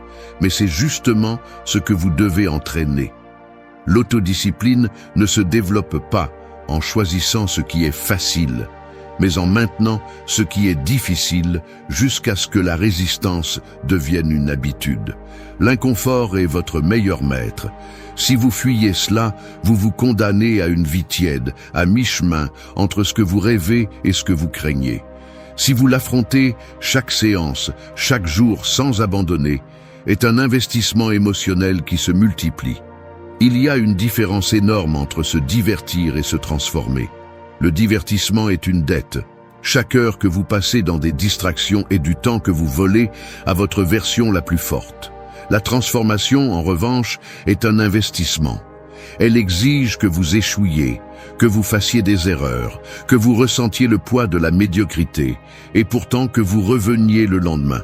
Vous ne changerez pas avec des promesses, vous changerez avec l'entraînement. Vous devez arrêter de vous demander si c'est le bon moment et commencer à agir comme si vous n'aviez pas d'autre option. Rendez-le inconfortable, rendez-le difficile, rendez-le constant. Engagez-vous dans ce qui vous met mal à l'aise. Ce sera le muscle qui vous sépare des autres. Personne ne peut forger votre caractère à votre place. C'est votre responsabilité. Et cela commence lorsque vous choisissez une bonne fois pour toutes d'arrêter de sauter et de commencer à creuser profondément. 2. Transformez la pratique quotidienne en discipline. Vous vous retrouvez dans la même routine. Le réveil sonne, vous éteignez l'alarme, vous vous promettez que c'est aujourd'hui que vous allez commencer. Vous vous asseyez devant l'ordinateur, laissez le café de côté, et vous vous dites qu'après le travail, vous allez consacrer une demi-heure à ce hobby que vous avez juré de prendre au sérieux. Vous le répétez mentalement pendant que vous consultez vos emails, pendant que vous répondez à des messages, pendant que vous pensez à tout ce que vous devriez être en train de faire. Mais quand vient le moment réel, quand la journée s'éteint et qu'il ne reste que vous et la décision d'agir, l'énergie semble s'être évaporée. Le dialogue silencieux surgit, cette négociation interne qui finit toujours de la même manière. Aujourd'hui ne compte pas, demain, oui. Et ainsi, l'engagement se dilue dans de petites excuses, dans ce piège mental qui vous fait voir la discipline comme un sacrifice impossible au lieu de ce qu'elle est vraiment, une pratique quotidienne, inconfortable, qui n'a pas besoin d'enthousiasme, juste de décision. L'esprit cherche des raccourcis. C'est la première chose que vous devez accepter. Chaque jour, votre cerveau va essayer de vous convaincre que ce n'est pas grave si vous remettez à plus tard, que un jour de plus, sans accomplir, ne change rien. Mais c'est le mensonge le plus coûteux. L'habitude ne se crée ni avec un grand élan de motivation, ni avec de bonnes intentions isolées. Elle se construit dans la répétition quotidienne, surtout quand vous en avez le moins envie. La discipline n'est pas un trait magique, c'est le résultat de vous traîner à tenir votre parole même si vous n'en avez pas envie, même si vous vous sentez lent, maladroit ou médiocre. La pratique quotidienne est un rendez-vous avec vous-même où l'on mesure vraiment combien valent vos promesses internes. Et cette valeur se forge justement dans les mauvais jours, car les jours faciles n'enseignent rien. La plupart des gens ne réalisent pas que la discipline commence bien avant l'action visible. Elle apparaît dans les microsecondes où vous décidez si vous suivez la routine ou si vous vous donnez la permission d'échouer. Elle apparaît lorsque vous vous demandez à quel point votre parole vous importe, lorsque vous cessez de vous justifier et vous exposez à l'ennui de commencer une nouvelle session, même si vous vous sentez bloqué.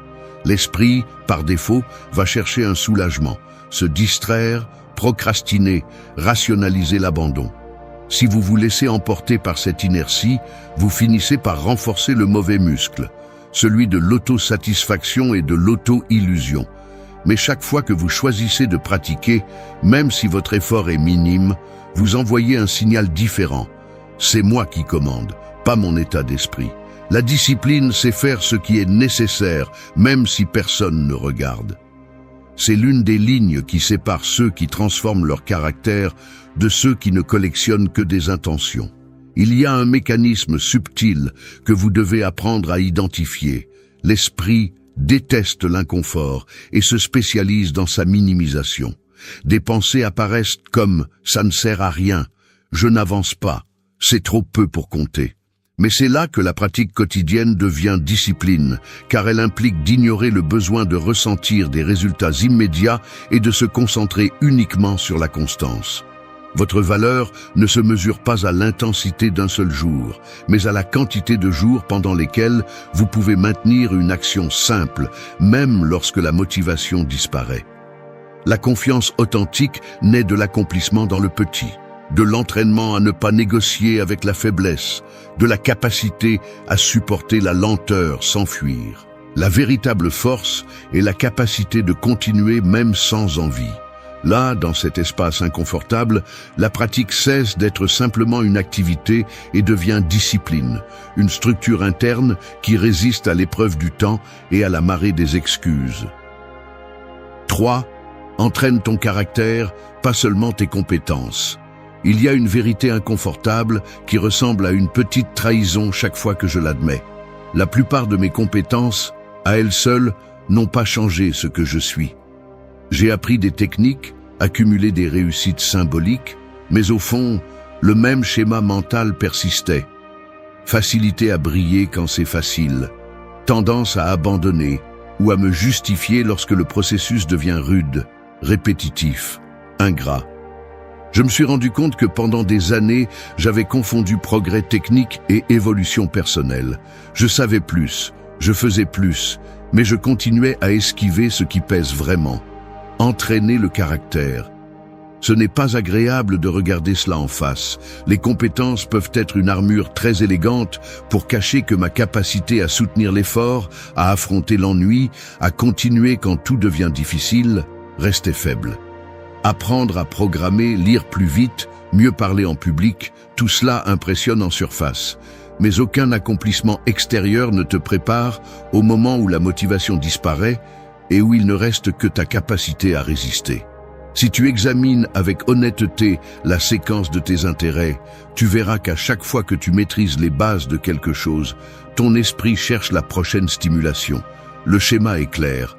Au début, curiosité et illusion. Ensuite, l'inconfort de la stagnation. Puis, l'abandon déguisé en « je suis en train d'explorer ». Ainsi, tu ne développes jamais de profondeur. Tu te remplis de compétences fonctionnelles, mais le caractère reste immature, sans la résistance ni la solidité qui ne se forgent que lorsque tu persistes malgré l'inconfort. L'erreur est de penser que les compétences te donnent de la valeur par elles-mêmes. En réalité, ce ne sont que des outils. Si ton caractère est fragile, tu les abandonnes dès qu'elles pèsent. Ce que tu es pèse plus que ce que tu sais faire. Et c'est ce que presque personne ne te dit. Tu peux être habile, même talentueux, mais si ton caractère se brise face à la frustration, tout ce que tu sais devient ornement, pas transformation. Entraîner le caractère implique de changer la logique avec laquelle tu abordes chaque pratique. Il ne s'agit plus seulement d'améliorer techniquement, mais d'utiliser chaque session comme une occasion de renforcer ta capacité à résister à l'ennui, au doute, à la tentation de procrastiner. Lorsque tu choisis un hobby transformateur et que tu le maintiens, tu ne t'entraînes plus seulement tes mains ou ton intellect. Tu commences à entraîner la partie de toi qui décide de ne pas abandonner lorsque personne ne te regarde. La différence est abyssale. L'apprentissage superficiel te permet d'impressionner, mais la pratique profonde te forge. Ce processus est inconfortable précisément parce qu'il n'y a pas de raccourci. Tu dois rester dans l'ennui, regarder en face ton envie de fuir, résister à l'auto-négociation qui essaie de te convaincre que aujourd'hui n'a pas d'importance. Chaque fois que tu privilégies le caractère sur la compétence, tu investis dans quelque chose qui ne s'oxyde pas avec le temps. C'est la base sur laquelle tout le reste repose. Une personne disciplinée peut apprendre n'importe quoi, car elle ne dépend plus de la force de l'enthousiasme, mais de la solidité de son engagement. La plupart investissent des heures à améliorer des techniques, mais peu font le travail intérieur d'entraîner la tolérance à la frustration, l'humilité de répéter les bases, l'honnêteté brutale d'accepter que ce qui est difficile n'est pas l'extérieur, mais la fatigue et la résistance interne. Le caractère est la capacité de continuer quand personne n'applaudit. Il y a ceux qui passent leur vie à chercher une validation externe, mais la véritable croissance se produit dans la solitude inconfortable de la pratique soutenue. Alors, lorsque tu choisis ton hobby, ne pense pas seulement à ce que tu vas apprendre à faire, mais à la structure interne que tu vas renforcer. Demande-toi, quelle est la fracture de caractère que tu dois réparer? Quelle est la résistance que tu évites depuis des années? Et utilise cette pratique comme un gymnase psychologique. Si tu maintiens 6 mois de discipline, tu ne vas pas seulement améliorer une compétence, tu vas transformer la façon dont tu fais face à tout ce qui fait mal et pèse dans ta vie. Personne ne se souvient de ton CV de hobby, mais tout le monde se souvient du type de caractère que tu as cultivé lorsque personne ne t'obligeait à continuer. La différence se joue dans la profondeur, pas dans l'éclat. Entraîne ton caractère, pas seulement tes compétences. C'est ce qui te soutient vraiment quand tout le reste échoue. 4. Utilise le loisir comme champ de transformation. Tu avances sur un escalator qui monte très lentement. Autour de toi, les gens restent immobiles, regardant leur téléphone ou les bras croisés, attendant que le mouvement extérieur les mène à un autre niveau presque sans effort. Mais il y a une différence subtile. Certains, en silence, décident de marcher à contre-courant du rythme lent de la machine, montent une marche, une autre, et chaque pas devient plus difficile, car tout le système est conçu pour que tu restes immobile. C'est ainsi qu'on utilise un loisir comme champ de transformation. Ce n'est pas seulement du divertissement ni une pause dans la routine, mais aller à contre-courant de ta programmation quotidienne, te forçant à avancer quand tout invite à l'inertie. Tu choisis la boxe et à chaque coup porté, tu ressens le poids réel de ton manque de précision, de ton anxiété, de la fatigue que tu ne peux pas dissimuler quand il n'y a ni musique ni public. Tu prends l'écriture et en te confrontant à la page blanche, chaque ligne est un combat visible avec tes pensées dispersées, avec la voix intérieure qui exige de la perfection, avec l'inconfort de voir tes limites exposées dans des mots maladroits. Tu soulèves des poids et le métal froid ne négocie pas.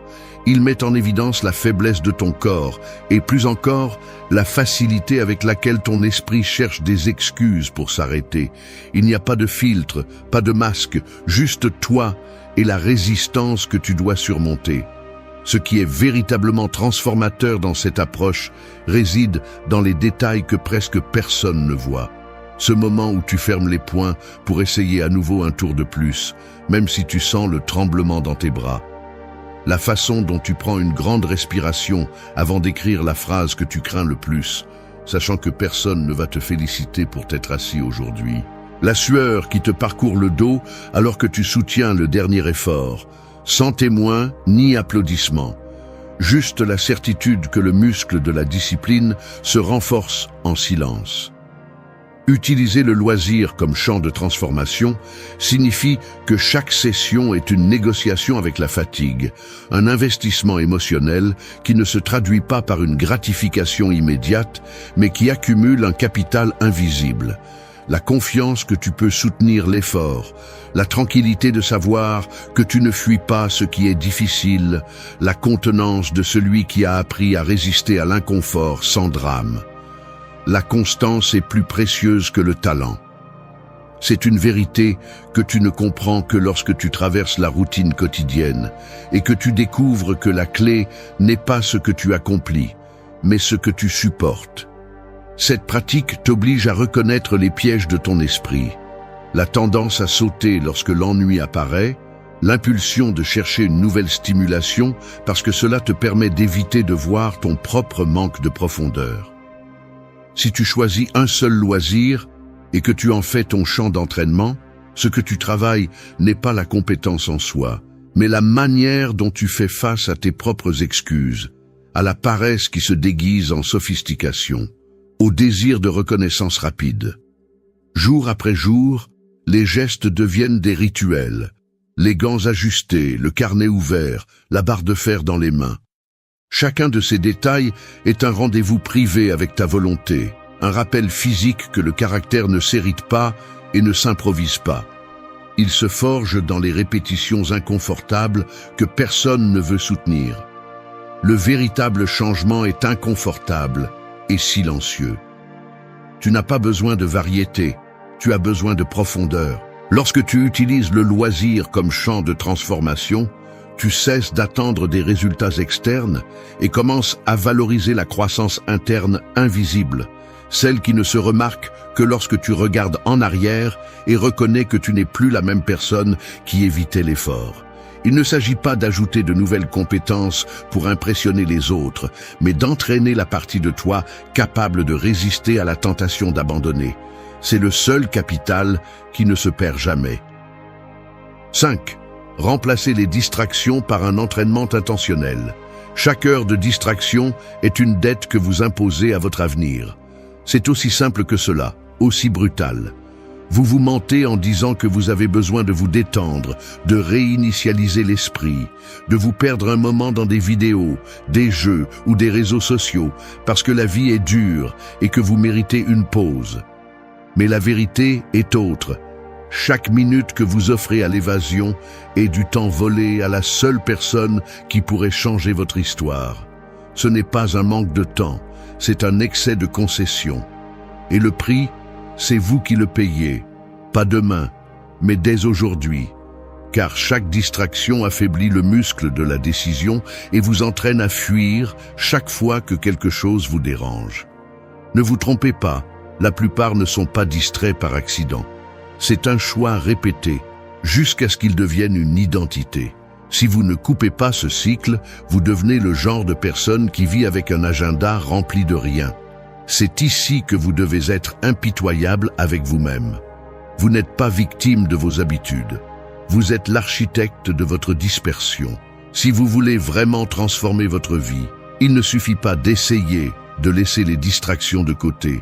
Vous devez les remplacer à la racine et les substituer par un entraînement intentionnel. Vous voulez ressentir un changement réel? Alors arrêtez de donner vos meilleures heures à la dopamine bon marché et changez l'équation. Chaque fois que vous ressentez l'envie de vous perdre dans le facile, choisissez à la place la pratique inconfortable, délibérée, répétée. Il ne s'agit pas de diaboliser les loisirs, mais de cesser de les utiliser comme excuse pour ne pas affronter ce que vous savez que vous devez construire. La différence entre celui qui s'améliore et celui qui stagne est simple.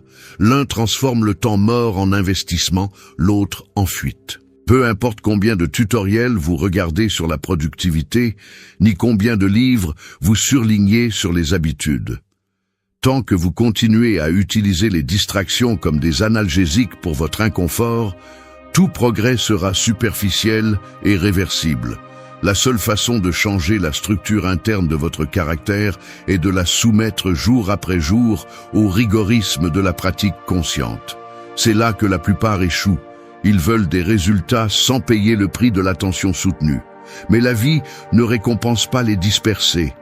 Si vous ne pouvez pas contrôler votre concentration, peu importe votre talent, vous allez vous briser face à la première difficulté sérieuse.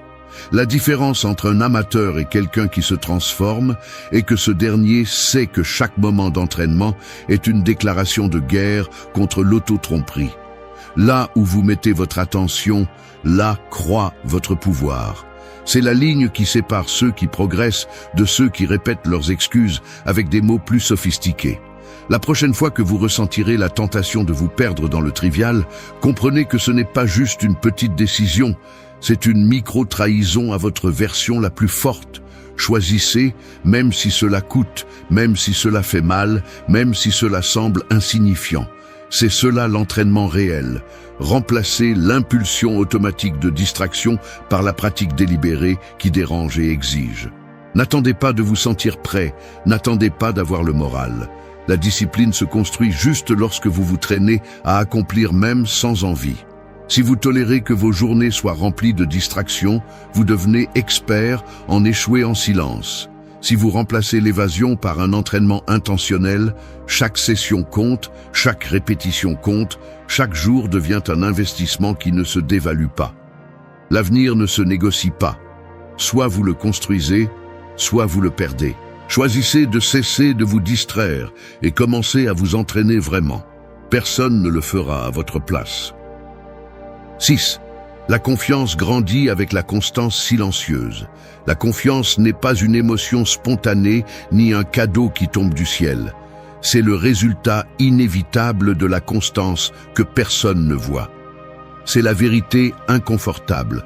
Beaucoup attendent de ressentir de la sécurité avant d'agir, cherchent des signes extérieurs, une approbation, un moment parfait. Mais la véritable confiance se construit dans l'arrière-boutique, lors de jours gris et répétitifs où personne ne vous regarde. Ce n'est pas une sensation qui apparaît après un accomplissement, mais une conséquence directe de maintenir une pratique, de se tenir à ses engagements même lorsque la fatigue pèse et que la motivation s'est évaporée. Nous vivons dans une culture qui valorise le coup d'éclat, le changement soudain, le succès rapide. Mais ce qui transforme vraiment, c'est l'accumulation silencieuse de petits engagements honorés en privé. La confiance grandit lorsque vous tenez vos promesses dans la solitude. C'est ce que presque personne ne vous dit, parce que cela ne se vend pas. Ce n'est pas accrocheur. Cela ne peut pas être montré sur les réseaux comme un trophée. Mais là se trouve la racine de tout changement réel. Ce processus est beaucoup moins romantique que vous ne l'imaginez. Il n'y a pas de feu d'artifice, ni de avant-après clair. Il y a des nuits où vous doutez même de votre but, des jours où votre cerveau vous offre des raisons parfaites d'abandonner, des souvenirs de promesses brisées qui pèsent comme un sac à dos invisible. C'est ici que la plupart échouent. Ils croient que la confiance se renforce avec de jolis mots ou des visualisations, alors qu'en réalité, elle se forge en traversant l'inconfort, en soutenant l'effort dans les moments les plus anodins. Chaque fois que vous choisissez de pratiquer même si vous n'en avez pas envie, chaque fois que vous affrontez la résistance au lieu de la négocier, vous renforcez une structure interne qui, peu à peu, devient incassable. Ce n'est pas de la magie, c'est de la répétition. C'est la somme de micro-décisions que presque personne ne remarque, mais que vous savez exister. À l'intérieur se loge une certitude silencieuse. Vous êtes capable de supporter le poids de votre choix. Confondre confiance et estime de soi est l'une des erreurs les plus coûteuses que vous puissiez commettre. L'estime de soi fluctue avec vos émotions, dépend de la validation, est fragile face à la critique. La confiance construite à partir de la constance est beaucoup plus solide, car elle n'a pas besoin que les choses se passent bien pour exister. Elle repose sur le souvenir de tout ce que vous avez déjà soutenu quand il était plus facile d'abandonner. C'est pourquoi, lorsque vous maintenez un hobby transformateur pendant des semaines et des mois, la compétence que vous développez va au-delà de la technique. C'est une capacité à faire confiance à votre parole, à savoir que même si aujourd'hui c'est douloureux, demain vous recommencerez. La confiance est l'empreinte laissée par la constance. C'est une marque profonde, pas un ornement superficiel. Le conflit interne apparaît lorsque vous sentez que la pratique ne porte pas ses fruits, lorsque le progrès est lent et que tout semble stagner. Mais là se cache le piège. Votre esprit cherche des preuves immédiates pour justifier l'effort. Si elle ne les trouve pas, elle vous murmure d'arrêter. Le mécanisme est ancien, une défense contre la douleur de la frustration.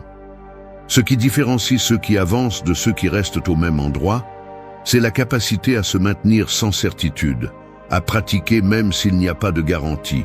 C'est le véritable entraînement, supporter le vide du doute et continuer, une séance de plus, une fois de plus. Vous n'avez pas besoin de vous sentir en sécurité, vous devez agir avec constance. La sécurité viendra après comme conséquence, non comme condition préalable. En regardant en arrière, vous vous rendrez compte que la confiance authentique ne s'est pas construite lors des jours faciles, ni dans les moments d'applaudissement, mais lors de ces journées où vous ne comptiez que sur vous-même et avez décidé de ne pas négocier avec votre engagement. C'est ce qui vous prépare à des défis plus grands, à supporter des pertes, des rejets, des échecs.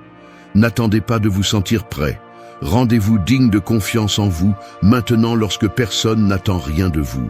Être fiable pour soi-même est le premier grand accomplissement.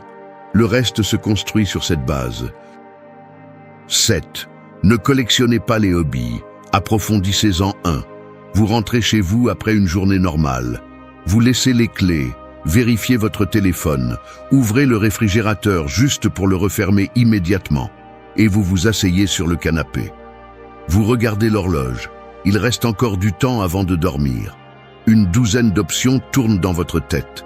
Vous pourriez regarder une série, lire quelques minutes, peut-être pratiquer la guitare, étudier un peu l'anglais, jouer à un jeu en ligne ou avancer ce cours que vous repoussez depuis des mois. Le menu est vaste, presque infini, mais la sensation est toujours la même. Aucune de ces activités ne vous exige vraiment. Aucune ne semble avoir suffisamment de poids pour faire bouger quelque chose en vous. Là, juste à ce carrefour trivial entre le confort et la dispersion, se décide bien plus que ce qu'il n'y paraît. Ce n'est pas seulement du loisir.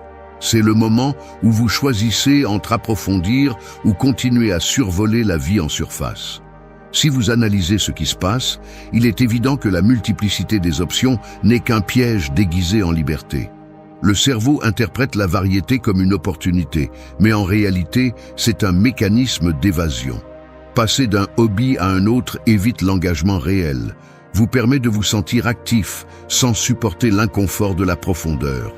Apprendre les bases de nombreuses choses soulage la peur de rester en arrière, vous donne l'illusion de progrès et d'une identité flexible, mais au fond, vous savez qu'il n'y a pas de véritable transformation. Ce qui est en jeu, ce n'est pas le temps libre, c'est la structure de votre caractère. Lorsque vous n'approfondissez pas, vous renforcez l'habitude d'abandonner dès que la nouveauté disparaît. Le coût accumulé est dévastateur. Vous devenez quelqu'un qui sait commencer mais pas terminer. Quelqu'un qui comprend des concepts mais ne les incarne jamais. La dispersion est le luxe de ceux qui ne veulent pas changer. Cette phrase marque la différence entre se divertir et évoluer. Approfondir un seul hobby pendant 6 mois oblige à exposer tous vos mécanismes mentaux. Vous ne pouvez plus cacher le manque de constance derrière la variété, ni justifier l'abandon avec l'excuse que vous vous êtes ennuyé et avez besoin de quelque chose de nouveau. Le processus est inconfortable, car il confronte 2 systèmes opposés. Celui de la gratification immédiate, qui recherche le plaisir facile et la reconnaissance rapide, et celui de la véritable discipline, qui exige d'investir de l'attention, du temps et de tolérer la lenteur du progrès. Si vous choisissez de vous engager dans une seule pratique, vous commencez à remarquer comment toutes les résistances émergent. Fatigue, frustration, autocritique, envie de passer à autre chose dès que les premiers obstacles apparaissent. Mais quelque chose de bien plus précieux apparaît également. La capacité de vous maintenir, de répéter, de supporter l'inconfort sans négocier. La clé est de comprendre que la profondeur ne se mesure pas par la compétence que vous développez, mais par la transformation interne que vous subissez en restant constant. Un seul hobby peut suffire à vous forger, tant que vous l'utilisez comme un entraînement de votre volonté. Ce n'est pas la boxe, l'écriture ou les échecs qui importent, mais le fait de revenir chaque jour, avec ou sans envie, prêt à traverser la résistance interne. La constance répétée est la seule chose qui transforme une activité triviale en un processus d'amélioration personnelle. Passer d'un intérêt à un autre ne renforce que la partie de vous qui fuit ce qui est difficile. Choisissez-en un et rendez-le inconfortable. C'est la véritable stratégie pour changer. La carte mentale est claire. Variété égale dispersion, profondeur égale transformation. Si vous vous analysez avec honnêteté, vous découvrirez que ce qui vous empêche le plus de grandir n'est pas le manque de talent, mais l'incapacité à rester dans l'inconfort, le temps nécessaire pour que votre caractère s'adapte. C'est pourquoi cesser de collectionner des hobbies est un acte de maturité brutale. Cela signifie renoncer au plaisir superficiel de la nouveauté et parier, jour après jour, sur l'inconfort qui façonne. Vous n'avez pas besoin d'ajouter plus d'activités. Vous devez creuser là où ça fait mal. C'est le seul véritable progrès. 8. Agis aujourd'hui, n'attends pas le moment parfait. Il y a des jours où je me retrouve paralysé, observant l'horloge avancer tout en cherchant n'importe quelle excuse pour remettre à plus tard ce que je sais que je devrais faire. Je me vois laver la vaisselle trop lentement, ranger des objets sur le bureau, vérifier mon téléphone sans vraiment attendre quoi que ce soit d'important. C'est comme si une partie de moi attendait un signe, un symptôme clair que, maintenant, c'est le bon moment pour commencer. Comme si la motivation allait entrer par la porte et me lever du fauteuil. Mais la réalité est bien plus crue. Le moment parfait n'arrive jamais. Et ce qui s'accumule, c'est une sensation amère de trahison envers soi-même, comme si chaque jour perdu pesait un peu plus sur le corps. Cette attente passive devient une habitude invisible, une sorte de paralysie que l'on ressent dans les épaules, dans l'estomac, dans la respiration contenue. Ce n'est pas de la fatigue physique, c'est le poids de toutes les décisions que je n'ai pas prises. Je vois la lumière chaude de l'après-midi filtrée par la fenêtre, le café déjà froid à côté du clavier, le carnet ouvert et le stylo immobile. Chaque objet dans la scène semble être le témoin de mon indécision. Je bouge les mains, je me lève, je me rassois, je répète des gestes mécaniques. Si je m'arrête pour l'analyser, je remarque que ce qui me retient le plus n'est ni la fatigue ni le manque de temps, mais une sorte de superstition interne, la croyance absurde qu'il y aura un instant où tout se sentira aligné, où commencer sera facile et se fera sans résistance. Mais la vie réelle ne fonctionne pas ainsi. Le temps s'échappe entre de petits reports et des gestes routiniers, et chaque jour où je remets à plus tard ce qui compte, je deviens un peu plus habile à négocier mon propre échec. Le problème, c'est que nous nous entraînons, sans nous en rendre compte, à attendre ce clic interne. Les muscles s'habituent à l'inertie. L'esprit devient expert dans la fabrication d'excuses subtiles, mieux demain, quand j'aurai moins de choses en tête, quand je ne serai pas si distrait. Mais ce demain ne se matérialise jamais, il ne fait qu'alourdir la dette interne. Ce qui fait la différence, ce n'est pas de trouver le moment idéal, mais de créer une rupture dans la routine, un coup sec à la passivité. L'action ne semble pas naturelle au début. En fait, elle fait souvent mal, comme quand tu te forces à sortir courir par temps froid ou à écrire quand les idées semblent stagnantes. Ces premières minutes sont une sorte de friction physique, le corps tendu, la mâchoire serrée, la respiration plus courte. Mais c'est là, dans ce malaise concret, que se séparent ceux qui agissent de ceux qui ne font que fantasmer sur le changement. Il n'y a pas de motivation qui survive au poids de l'attente. La seule chose qui brise le cycle, c'est de se mouvoir avant de se sentir prêt, d'exécuter l'action sans négocier avec son humeur, de s'asseoir pour pratiquer même si l'élan initial est nul. C'est inconfortable, oui, et le progrès semble lent, presque invisible pendant des semaines. Mais chaque jour où tu choisis d'agir, même mal, même en te sentant maladroit, tu accumules un investissement émotionnel que personne ne peut te prendre. Le présent est le seul véritable terrain d'entraînement. Si tu laisses passer, tu perds tout. Les mains tremblent moins avec le temps. L'esprit apprend à ignorer le bruit de la résistance. Et ce qui était autrefois une barrière insurmontable se réduit à une simple formalité. S'asseoir, commencer, continuer, vivre en attendant que tout se mette en place est la recette parfaite pour le stagnation. Personne ne va venir te donner la permission, personne ne va dégager le chemin pour toi. Le seul moment que tu as, c'est aujourd'hui, et ce que tu fais ou ne fais pas, tu vas le porter comme un poids sur le dos. Il n'existe pas de moment parfait, il n'existe que le moment présent. C'est la vérité inconfortable que tu dois apprendre à tolérer si tu veux vraiment changer. Ce que tu ne commences pas aujourd'hui, tu ne le commenceras probablement jamais. La différence ne se fait pas par le talent, ni même par la motivation, mais par la brutalité de l'honnêteté de regarder ton indécision en face et d'agir malgré elle. L'avenir ne se construit pas avec des plans. Il se construit avec des gestes concrets, répétés, inconfortables. Et tout commence quand tu cesses d'attendre et que tu t'obliges à franchir la ligne, maintenant, même si ça fait mal, même si tu n'en as pas envie, même si tu ne sais pas si ça va servir. L'action est le seul véritable antidote contre la paralysie. Le reste n'est que décoration. Merci d'être resté jusqu'à la fin de la vidéo.